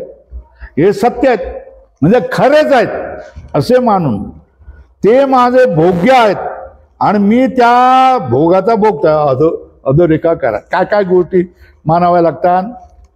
पाचीच्या पाची विषय काय आहेत? सत्य आहेत. जड पदार्थ जे आहेत पंचविषय आहेत, रूप रस गंध स्पर्श आणि शब्द, हे पाच विषय काय आहेत? हे सत्य आहेत. आणि ते माझे भोग्य आहेत आणि मी त्यांचा भोगता आहे. हे एकदा तुम्ही भ्रांती झाली, अशा भ्रमास प्राप्त होते. मग भोग्य सुखाच्या आशेने विषयासक्तीमुळे नाना तऱ्हेच्या विषय प्राप्तीच्या मागे एक सारखा धावत सुटतो है ना. सुखासाठी तो नुसता धावत धावत सुटतो, सारखी धडपड चालू असते. किंबहुना इंद्रिय सुख देह सुख मिळवण्यासाठी आजन्म कष्ट सूचित असतो. अधोरेखा करा. कशासाठी? आयुष्यभर कशासाठी कष्ट करत असतो? इंद्रिय सुख आणि देह सुख मिळवण्यासाठी है ना. एक लग्नाची बायको पुरी होत नाही, दुसऱ्या लोकांची बायकांशी संबंध ठेवणारे आजकाल ज्या परिस्थिती झालेल्या आहेत, आपणाला त्याचं उच्चारणही करावंसं वाटत नाही, अत्यंत किळसवाणं वाटत असतात. कारण कौटुंबिक संबंध जे आहेत है ना, पत्नी पत्नीच असते ना, तिला धर्म लावण्याचं काय जरूर नाही ना है ना. काय जी धर्मपत्नी असते, विवाहाने झालेली पत्नी असते, तीच पत्नी असते ना. तिला धर्मपत्नी असं लागण्याचं काय विशेषण लागण्याचं काय गरज नाही ना. पत्नी म्हणजेच विवाह देव ब्राह्मणाच्या साक्षीने आपण जिला जवळ केलेली असते, पती पत्नी हे नातं केलेलं असतं, तीच पत्नी असते ना है ना. ती धर्मपत्नी असं विशेषण लागण्याची जरूर नाही. जी पत्नी नसते म्हणजे विवाह जिच्याशी केलेला नाही, ती पत्नी असत नाही है ना. तिच्यासाठी वेगवेगळी नावं आहेत है ना.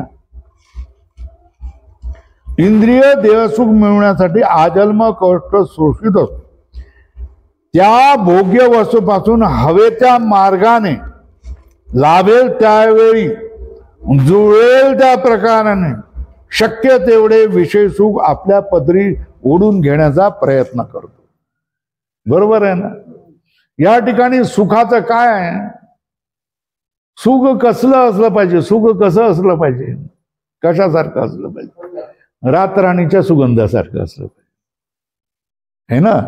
सहज तुमच्या नाकामध्ये जाणार जसा रातराणीचा सुगंध असतो, तशा तऱ्हेनं सुख कसं आहे? सुख सहज मिळालं पाहिजे ना. पण इथे सुख नाही आहे. मला सुख नाही मिळालं तर मी ओरबाडून घेणार. काय ओरबाडून घेणार? काय वाटेल ते करेन, कसंही करून. ओ बघा, ज्याच्यावर तुम्ही प्रेम करता है ना, ज्याच्यावर तुम्ही प्रेम करता ना, मग ज्याच्यावर तुम्ही प्रेम करता, जो तुमचा प्रेमी आहे, त्याच्यावर तुम्ही प्रेम करता, कधी कधी म्हटलं जाईल, ज्याच्यावर त्याच्यासाठी तुम्ही तुमचा जीव ओवाळून टाकायला तयार असाल त्यावेळेला ना. बरोबर आहे ना. काय जो प्रेमी असतो तो समोरच्या माणसाचा जीव घेत नाही ना है ना. गर्लफ्रेंड बॉयफ्रेंड करत बसतात, प्रेमाचा आणाभाका करत बसतात आणि काय करतात, ती मोठी झाली, परीक्षा दिली, ती आता कोणीतरी मोठे होणार आहे, कलेक्टर वगैरे होणार आहे, डोंगरावर घेऊन जातो आणि काय कड्यावरून ढकलून देतो, खलास. लांडगे तिचे सगळे अवयव फाडून बिडून खातात. आता याला प्रेम म्हणायचं का? याला काय म्हणायचं? मला भोगता येत नसेल तर मग त्याला मारून टाकणार. बरोबर आहे ना. तर याला काय म्हणायचं? भोग्य भोक्तृवाद. हे सगळे पंचविषय कसे आहेत? सत्य आहेत. एक ते माझे भोग्य आहेत आणि मी त्यांचा भोगता आहे. ही काय आहे? ती भ्रांती असते. चला पुढे चला. शेवटी सुखार्थ विषयाकडे झालेली प्रवृत्ती, भोग्याच्या प्राप्त केलेली सारी खटपट परिणामी व्यर्थ ठरते व दमून थकून केवळ क्षीणच पदरी पडतो. बरोबर आहे ना.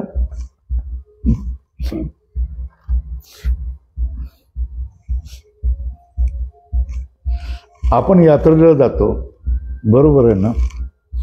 यात्रेला जातो त्यावेळेला सात्विक पदार्थ आपण खायचे असतात की नाही? सात्विक पदार्थ काढतो.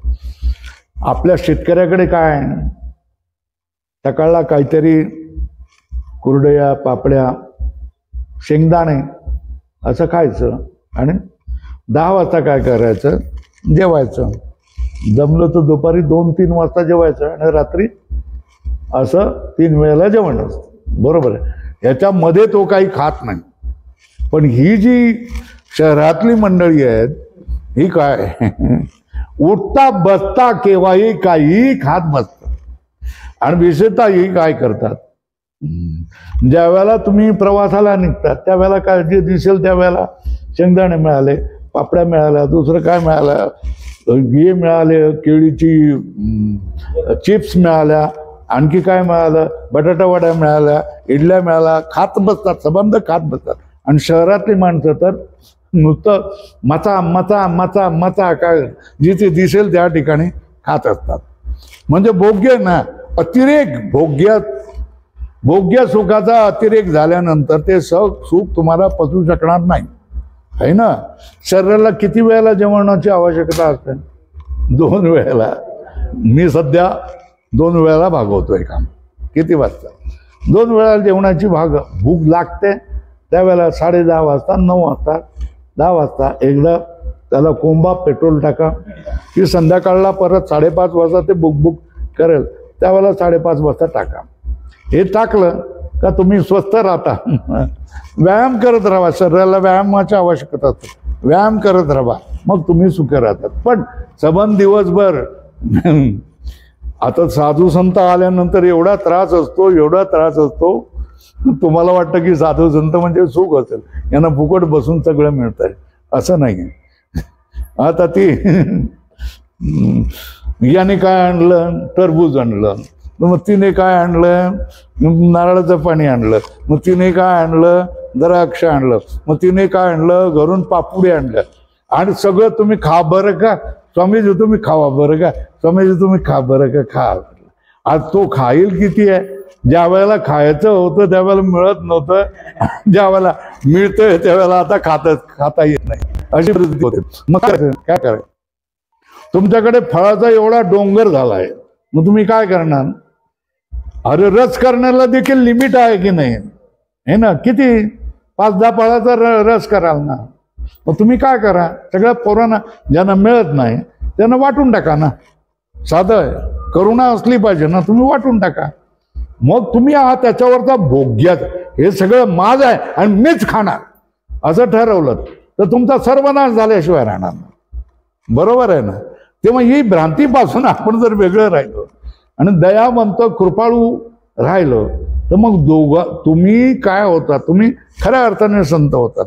तुम्हाला सगळ्यांना खाऊ, दुसऱ्यांना आलेल्याला खाऊ, मुलाला खाऊ, लेकरं आली त्यांना काहीतरी खाऊ दिलं, करत सांगण्याचं काय, कुठं सांगताय?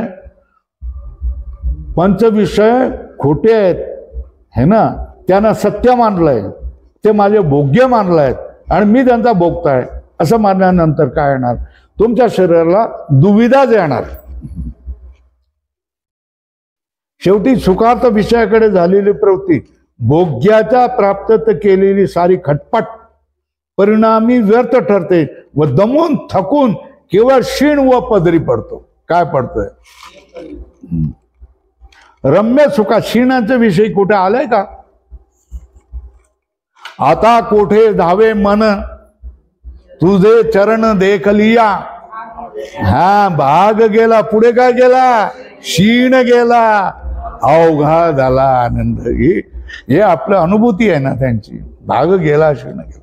परमेश्वराच्या पायाला मिठी मारली, परमेश्वराचं दर्शन घेतलं की मन देखील शांत होऊन जातं, भोगही जातो, भागही जातो आणि क्षीणही संपून जातो.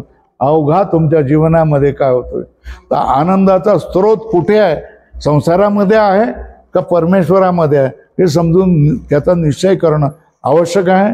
नुसता निश्चय करणं आवश्यक नाही, ते आपल्या जीवनामध्ये अनुभव करणं आवश्यक आहे. पुढे चला. रम्य सुखाच्या, चिरशांतिमय सुखाच्या आशा सर्व काय ठरतात? दुराशा ठरून जीवनाची एक शोकांतिकाच होते. आत्महत्या करतो तो माणूस. शेवटी काय करतो तो? आत्महत्या करतो. मोठी फौजदारी, मोठी काय फॉरेस्टची, वन खात्याची अधिकारी झालेली आहे, पण काय करते? ज्येष्ठ अधिकाऱ्याबरोबर भांडण होतं, मग काय करायचं? स्वतःलाच गोळी मारून घेऊन गेले. कमाल आहे ना. कोट्यवधी रुपयाचे पैसे इन्कम येणाऱ्या संस्थेची ती प्रमुख आहे ना, शीतल आमटे म्हणून आहे ना. दुसऱ्या ट्रस्टी बरोबर भानगड झाली, काय झाली, मग काय केलं तिने? स्वतः विष घेतलं, इंजेक्शन घेतलं, काहीतरी मरून गेले. किती शिकलेली, MSc PhD अशी काय काय झालेली. आता यानं काय, ह्यांच्या विद्येमध्ये बळ नाही आहे ना. आणि एक साधी खेड्यातली अडाणी स्त्री आहे ना, काय करते, नवरा काय व्यसनी बनून दारू पिऊन फाशी घेऊन मरून गेला, तर ही फाशी घेते का? नाही घेत. मग काय करते, 10व्या दिवशी श्राद्ध करते, 11व्या दिवशी कंबर बांधून काय करते, हातामध्ये काय घेऊन जाते, वेळा घेऊन जाते, खुरपून टाकते. सगळं ती काय करते, सगळी शेती आपल्या हातामध्ये घेते, मुलींना शिकवते, मुलांना शिकवते, दिराबरोबर चांगल्या रीतीने नातं राखते, सासू सासऱ्यांना सांभाळून राहते, भावकीमध्ये कुठे असेल त्यावेळेला मदतीला जाते. सावकाराला सांगितलं तू काय हे काय करू नको, मला त्रास देऊ नको, मी तुझं सगळं कर्ज भरून टाकतो. आलेलं धान्य वगैरे सगळं विकून, सोयाबीन विकून त्या सावकाराचं कर्ज भरून टाकलं. ज्या वेळेला काही कष्ट पडलं त्यावेळेला दुसऱ्याच्या शेतावर गेले, ही काम केलं, सगळं केलं, अडलं पडलं, कोणाच्या चटण्यात करणं, पाणी भरून देणं, सगळ्या करून पैसे मिळत गेले, रोजचा खर्च भागवत गेली. शेतामध्ये माळवं लावलं, माळवं केलं, ते विकलं, काय केलं, सारखं ती अशी कष्ट करत राहिली. आणि नवऱ्यापेक्षा, नादान नवऱ्यापेक्षा हिने काय केलं, पराक्रम केला. अशा स्त्रिया मिळतात की नाही, दिसतात की नाही, भेटतात की नाही, भेटतात की नाही. नवरा निघाले, पण ह्या कशाने सुजाण निघाला की नाही. आणि त्यांनी सगळं कर्जही फेडून टाकलं. सासू सासरे भावकी सगळ्यामध्ये चांगलं नातं ठेवलं, गावाशी चांगलं नातं ठेवलं, सगळ्याला ती पट्टी देत असायची, सगळ्या याच्यामध्ये भाग घ्यायची, सगळ्या सप्ताहामध्ये सेवा करायची, सगळी करायची. अशी ना दिसतात की नाही. मग चांगलं माणूस कसं बनतं, हे भोग्य आणि भोक्तृत्व हा भाव आला तर तुम्ही हैवान बनता. कोण बनता? राक्षस बनता. ठीक आहे. आणि हा भाव तुम्हाला गेला आणि तुम्ही परत परमात्म्याशी एकत्व मानायला लागलं, तुमच्यामध्ये काय येते? सात्विकता येते. काय येते? सात्विकता येते. चला, तुमच्या जीवनाची शोकांतिका होत नाही, तुम्ही आत्महत्याच्या कडेवर येत नाही, तुम्ही आत्महत्या करत नाही, तुमचा सर्वनाश करत नाही, कोणाला तुम्ही मारत नाही, कोणाची हत्या करत नाही. बरोबर आहे होते. असा एक पाठ शिवणीचा खेळ चालू असतो. आपण सुखाच्या पाठीशी लागतो पण सुखलाभ होत नाही, आणि आपल्या पाठीशी दुःख लागले असून दुःखाने मात्र आपणास धरले आहे. आपण सुखाच्या पाठीशी लागतो पण सुख दूर दूर पळत जातं. आपण धावतो, हे ठीक आहे ना, धावतो, श्रम आपल्याला होतोय, पण आपल्या पाठीमागे कोण धावत येतंय? दुःखच धावत येतं, आणि दुःखच आपल्याला काय करत बसतं, धरत बसतं. ज्याच्या पाठीमागे आपण धावत होतो ते दूर, कोसभर दूर गेलेलं आहे, आणि ज्याच्यासाठी आपण धावत होतो ते दुःखाने आपल्याला काय केलेलं आहे, घेरून टाकलेलं आहे. असा अनुभव लोकांना येतो. कधी कधी कधी पंचविषय सत्य आहेत आणि ते माझे भोग्य आहेत आणि मी त्याचा भोगता आहे असं मानलं तर सुख हे मृगजळ ठरल्याशिवाय राहत नाही. दुःखाने मात्र आपण धरले आहोत. आपण सुखाशा दुराशा ठरूनही सोडित नाही. सुखाशा ही सुखाशा नाही आहे, ही दुराशा आहे. तरीही आपण त्याला सोडत नाही व दुःखही आपणास सोडित नाही. आपण सुखाच्या आशेला धरून राहतो, सुखाच्या आशेला सोडत नाही, पण दुःखही आपणाला सोडत नाही. लक्षात येते का? सुखाच्या आशेला आपण धरून राहतो, नको त्या गोष्टी आपण करत राहतो. इथे ही घटना झालेली होती, बोलणं योग्य नाही आहे. व्याजही गेलं आणि काय केलं, मुद्दलही गेलं. लक्षात येते का? सुखासाठी आपण काय काय पणाला लावतो, है ना. सुखासाठी आपण काय काय करतोय, पण ते सुख म्हणजे व्याज. पण ज्याच्यावर आपण लावलं होतं तेही गेलं आणि व्याजही गेलं. अशी परिस्थिती तुम्ही उदाहरणं तुम्हाला दिसतात की नाही? दिसतात की नाही? व्याजही गेलं, मुद्दलही गेलं. असंच होतं की नाही होतं? सुखाचाही काय दुराशा, आणि तुमच्या पाठीमागे काय लागतंय? दुःखच पाठीमागे लागतं.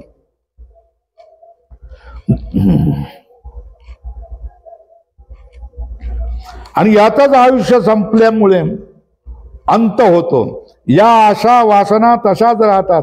या वासना संघामुळे पुन्हा जन्म परंपरा भोगावी लागते, है ना?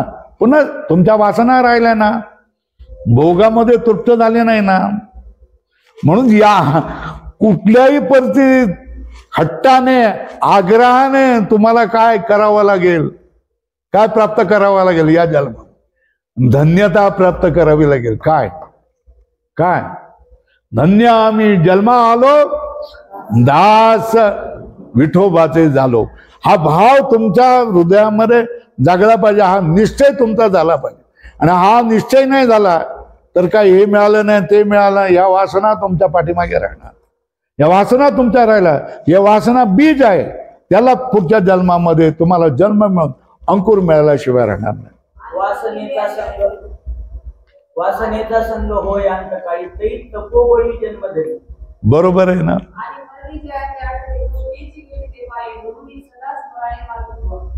बरोबर आहे ना? स्मरण कशाला करावं? त्या परमेश्वराचं स्मरण करावं, आहे ना? आणि तुम्ही तुमच्या बहुतेक जमीन जाते, माझं हे भेटणार नाही, माझे नातेवाईक जातात, असं स्मरण करत राहिलं तर काय करणार? सांगा, काय करणार आहे? तर तुम्हाला परत जन्म घ्यावा लागणार ना.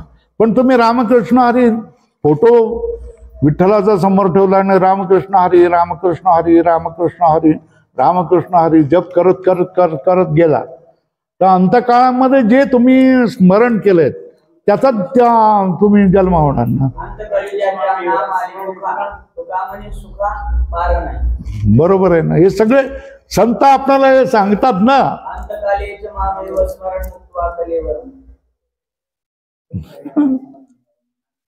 तो माझ्या भावाला प्राप्त होतो, तो जन्माला प्राप्त होत नाही. तर मद्भावम म्हणजे माझ्या स्वरूपाला प्राप्त होतो. अंतकाळाला सुद्धा स्मरण कसं करावं? मग तुम्ही सगळ्यांनी काय करणार? सांगणार काय करणार? मी मरायच्या वेळेला कोणी रडू नये सांगशाल का तुम्ही? सगळ्यांना सांगू शकता का? मला मरण येणारच आहे, प्रत्येकाला मरण येतं, मला आहे. मी मरायच्या वेळेला तुम्ही कल्लोळ करायचा नाही. पोरांना पोरींना सगळ्यांना सांगायचं कल्लोळ करायचं नाही.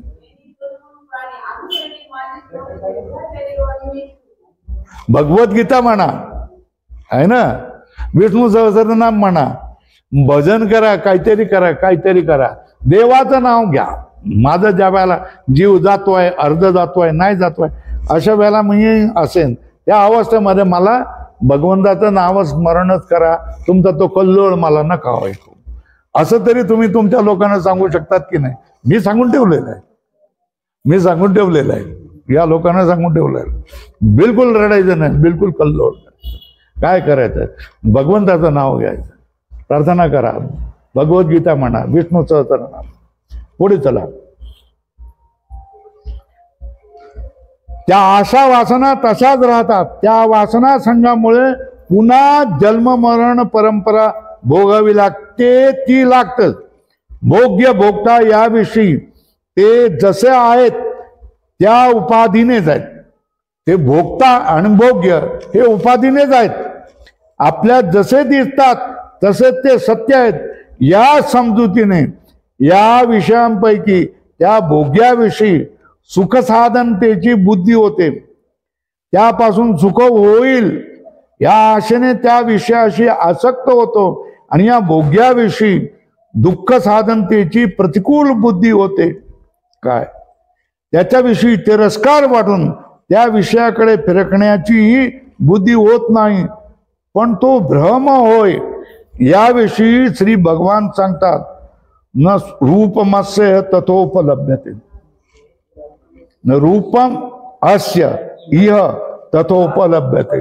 जशा तऱ्हेने हा संसार वृक्ष, जशा तऱ्हेने आपल्याला हा संसार रूप वृक्ष जशा तऱ्हेने दिसतो तसा तो वास्तव नाही. तो दिसतो कसा, वाटतो कसा, सुखकारक आहे म्हणून. त्याच्यासाठी संतांनी काय सांगितलेलं आहे? हा सुखकारक आहे का दुःखकारक आहे? काय सांगितलेलं आहे? सुख पाहता दुःख दुःख आभाळा एवढे पर्वता एवढे जे असेल ते हे साधू संतांनी शिकवलेलं आहे ना. मग शिकवलेलं आहे ते या शिकवणुकी आपण विसरतो का, हे महत्वाचा भाग आहे ना. भोग्य भोगता बाहेरच्या विषयामध्ये आपण भोग्य दृष्टी केली आणि मी त्यांचा भोगता आहे, ही भ्रांती जर आपण हृदयाशी दृढ धरून राहिलं तर आपल्या वाट्याला दुःखाशिवाय दुसरं काहीही येणारच नाही, काहीच येणार नाही. याच्यामध्ये काय, हे विषय भोग्य पदार्थ काय, सुखाचे साधन आहे. हे काय भोग्य विषय काय, सुखाचे साधन आहेत. त्याविषयी आसक्त होतो आणि ज्या भोग्याविषयी दुःख साधनतेची प्रतिकूल बुद्धी होते त्याविषयी तिरस्कार वाटून घेतो. आतमध्ये तुम्हाला काय आलं, साप दिसला तर भोग्याविषयी काय आला, तुमच्या मनामध्ये तिरस्कार आला की नाही आला? तिरस्कार वाटून त्या विषयाकडे फिरकण्याची बुद्धी होत नाही. पण तो भ्रम होय त्याविषयी श्री भगवान सांगतात.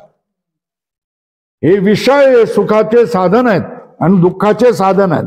या दोन्ही गोष्टी काय आहेत? भ्रम आहेत.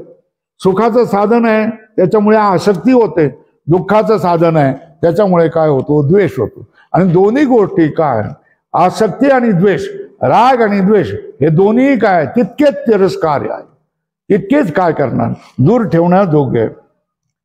परमात्मा स्वरूपाच्या ठिकाणी जसे जगतादी संसार पंचविषय इत्यादी दिसतात, म्हणजे परमात्मा स्वरूपामध्ये जग हे संपूर्ण जग उभारलेलं दिसतं है ना.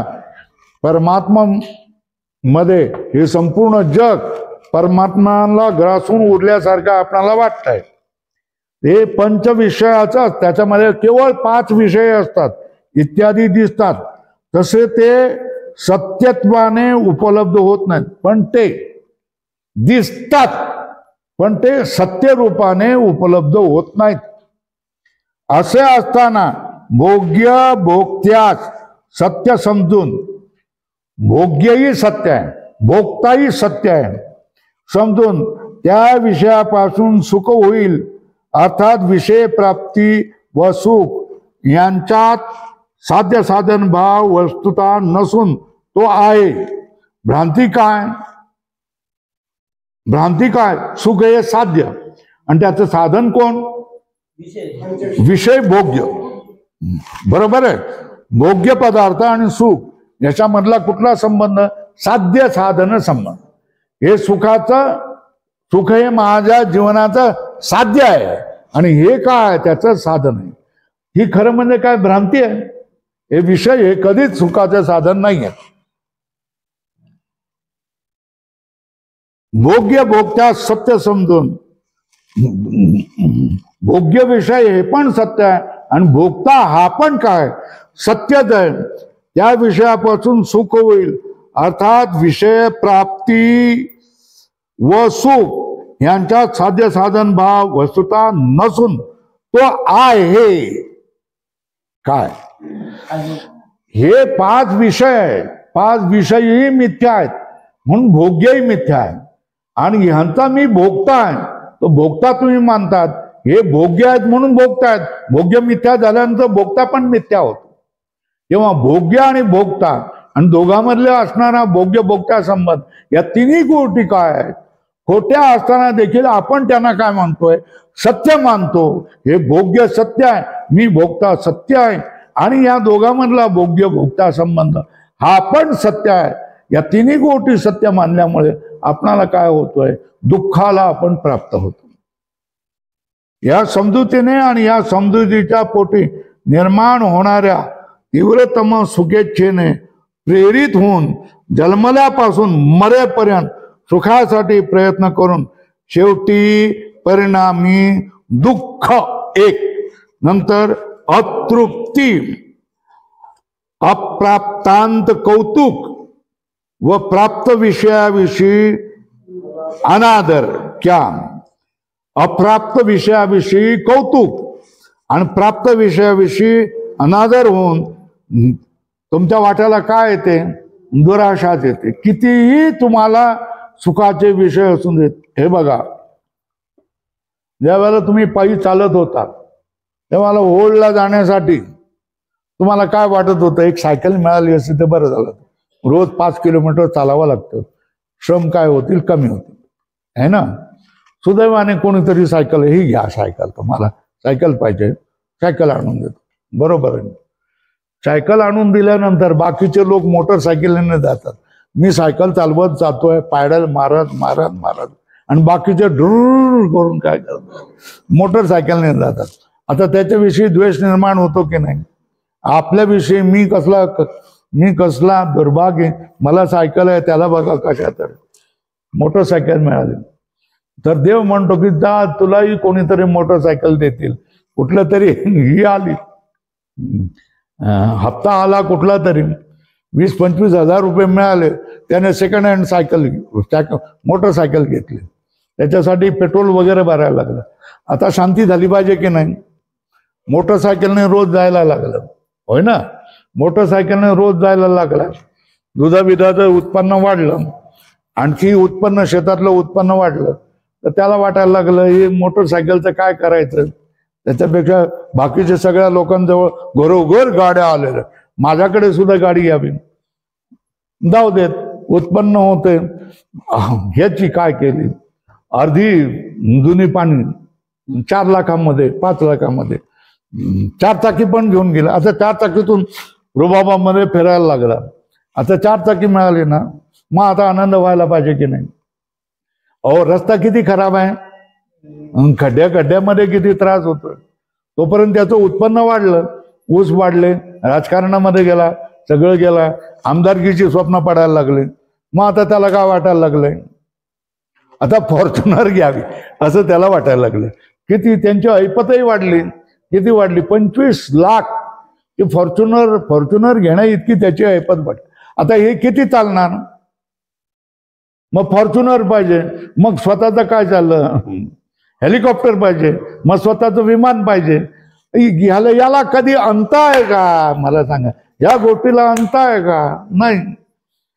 आणि जर समाधानी असेल, सुख असेल, तर रोज सकाळला 1-1.5 भाकर मिळाली, संध्याकाळला 1.5 भाकर मिळाली, आणि गुंडाळाला काय मिळालं? कपडा मिळाला. बस आनंदात राहू शकतो की नाही राहू शकतो? राहू शकतो. मग हे सगळं जडजंबाल, हा सगळा प्रपंच आपल्या मनातूनच उभर येतो, बाहेर येतो की नाही येतो? आणि त्या खोट्या प्रपंचाच्या पाठीमागे आपण वेड्यासारखे धावत बसतो की नाही? आणि ती आपले काय असते? दुराशा असते, आणि दुःख दिल्याशिवाय तुम्हाला राहत नाही. ज्याच्यावर जे जड पदार्थ आहेत, त्या जे प्रपंचामधले पदार्थ आहेत, त्या प्रपंचावर तुम्ही प्रेम कराल तर काय, मी पुन्हा पुन्हा सांगतो, ते तुम्हाला रडवल्याशिवाय राहणार नाहीत. काय ते रडवल्याशिवाय राहणार नाही. प्रेम करण्यायोग्य एकमेव परमेश्वर आहे, परमात्मा आहे. त्याचा आपला तो एक देव करून घ्यावा, तेणे विना जीवा सुख नव्हे. ही गोष्ट आपण कायमची लक्षात ठेवावी. मग या भेदभ्रांती आपणाला काय छळतात, यांना आपण काय करू शकतो? बंद करू शकतो. प्रयत्न करून शेवटी परिणामी दुःख, अतृप्ती, अप्राप्ताचं कौतुक आणि प्राप्त विषयाचे अनादर. सायकल विषयीचा अनादर झाला की नाही? कधी? मोटरसायकल. आता ती सायकल पडून राहिली की नाही? अरे कोणाला दुसऱ्याला विद्यार्थ्याला द्यायची की नाही? नाही, पडून राहिली, खलास झाली, टायर गेला, हे गेला, सगळं गेलं. मग आता काय केलं? 4 चाकी आली तर मोटरसायकल पडून राहिली, आणि ही आली फॉर्च्युनर आली तर 4 चाकी पडून राहिली. देण्याचीही बुद्धी होत नाही कोणाला, बाबा तू घेऊन जा म्हणून, अशी बुद्धी होत नाही. तर या माणसाची काय होती? दुराशाच होते की नाही? मग काय? याच्यासाठी शहाण्या माणसाने काय करावं? धन्य आम्ही जन्मा आलो, दास विठोबाचे झालो. ही कृतकृत्य, तुका म्हणे कृतकृत्य झालो, इच्छेचे पावलो, इच्छिले ते पावलो, इच्छा केली ते पावलो. हा आपला निश्चय झाला पाहिजे. कधी? ज्या वेळेला वार्धक्यामध्ये आपण आलेलो आहे, मरणाच्या सन्मुख आपण होतोय, त्यावेळेला देवाच्या कृपेचा अनुभव आला पाहिजे. देवाने तुमचा स्वीकार केलेला आहे, देवाने तुमच्यावर दया दिलेली आहे, देवाने तुमच्यावर कृपा केलेली आहे, देवाने तुमचा स्वीकार केलेला आहे, हा तुम्हाला आंतरिक अनुभव आला पाहिजे. मग याच्यासाठी काय करावं लागेल? हेच संत संग, संत समागमी, धरून या आवडी, करावी तातडी परमार्थीची. झालं एवढंच. आज पुरे दिसतही नाही काही, आहे ना. वेळही झाली.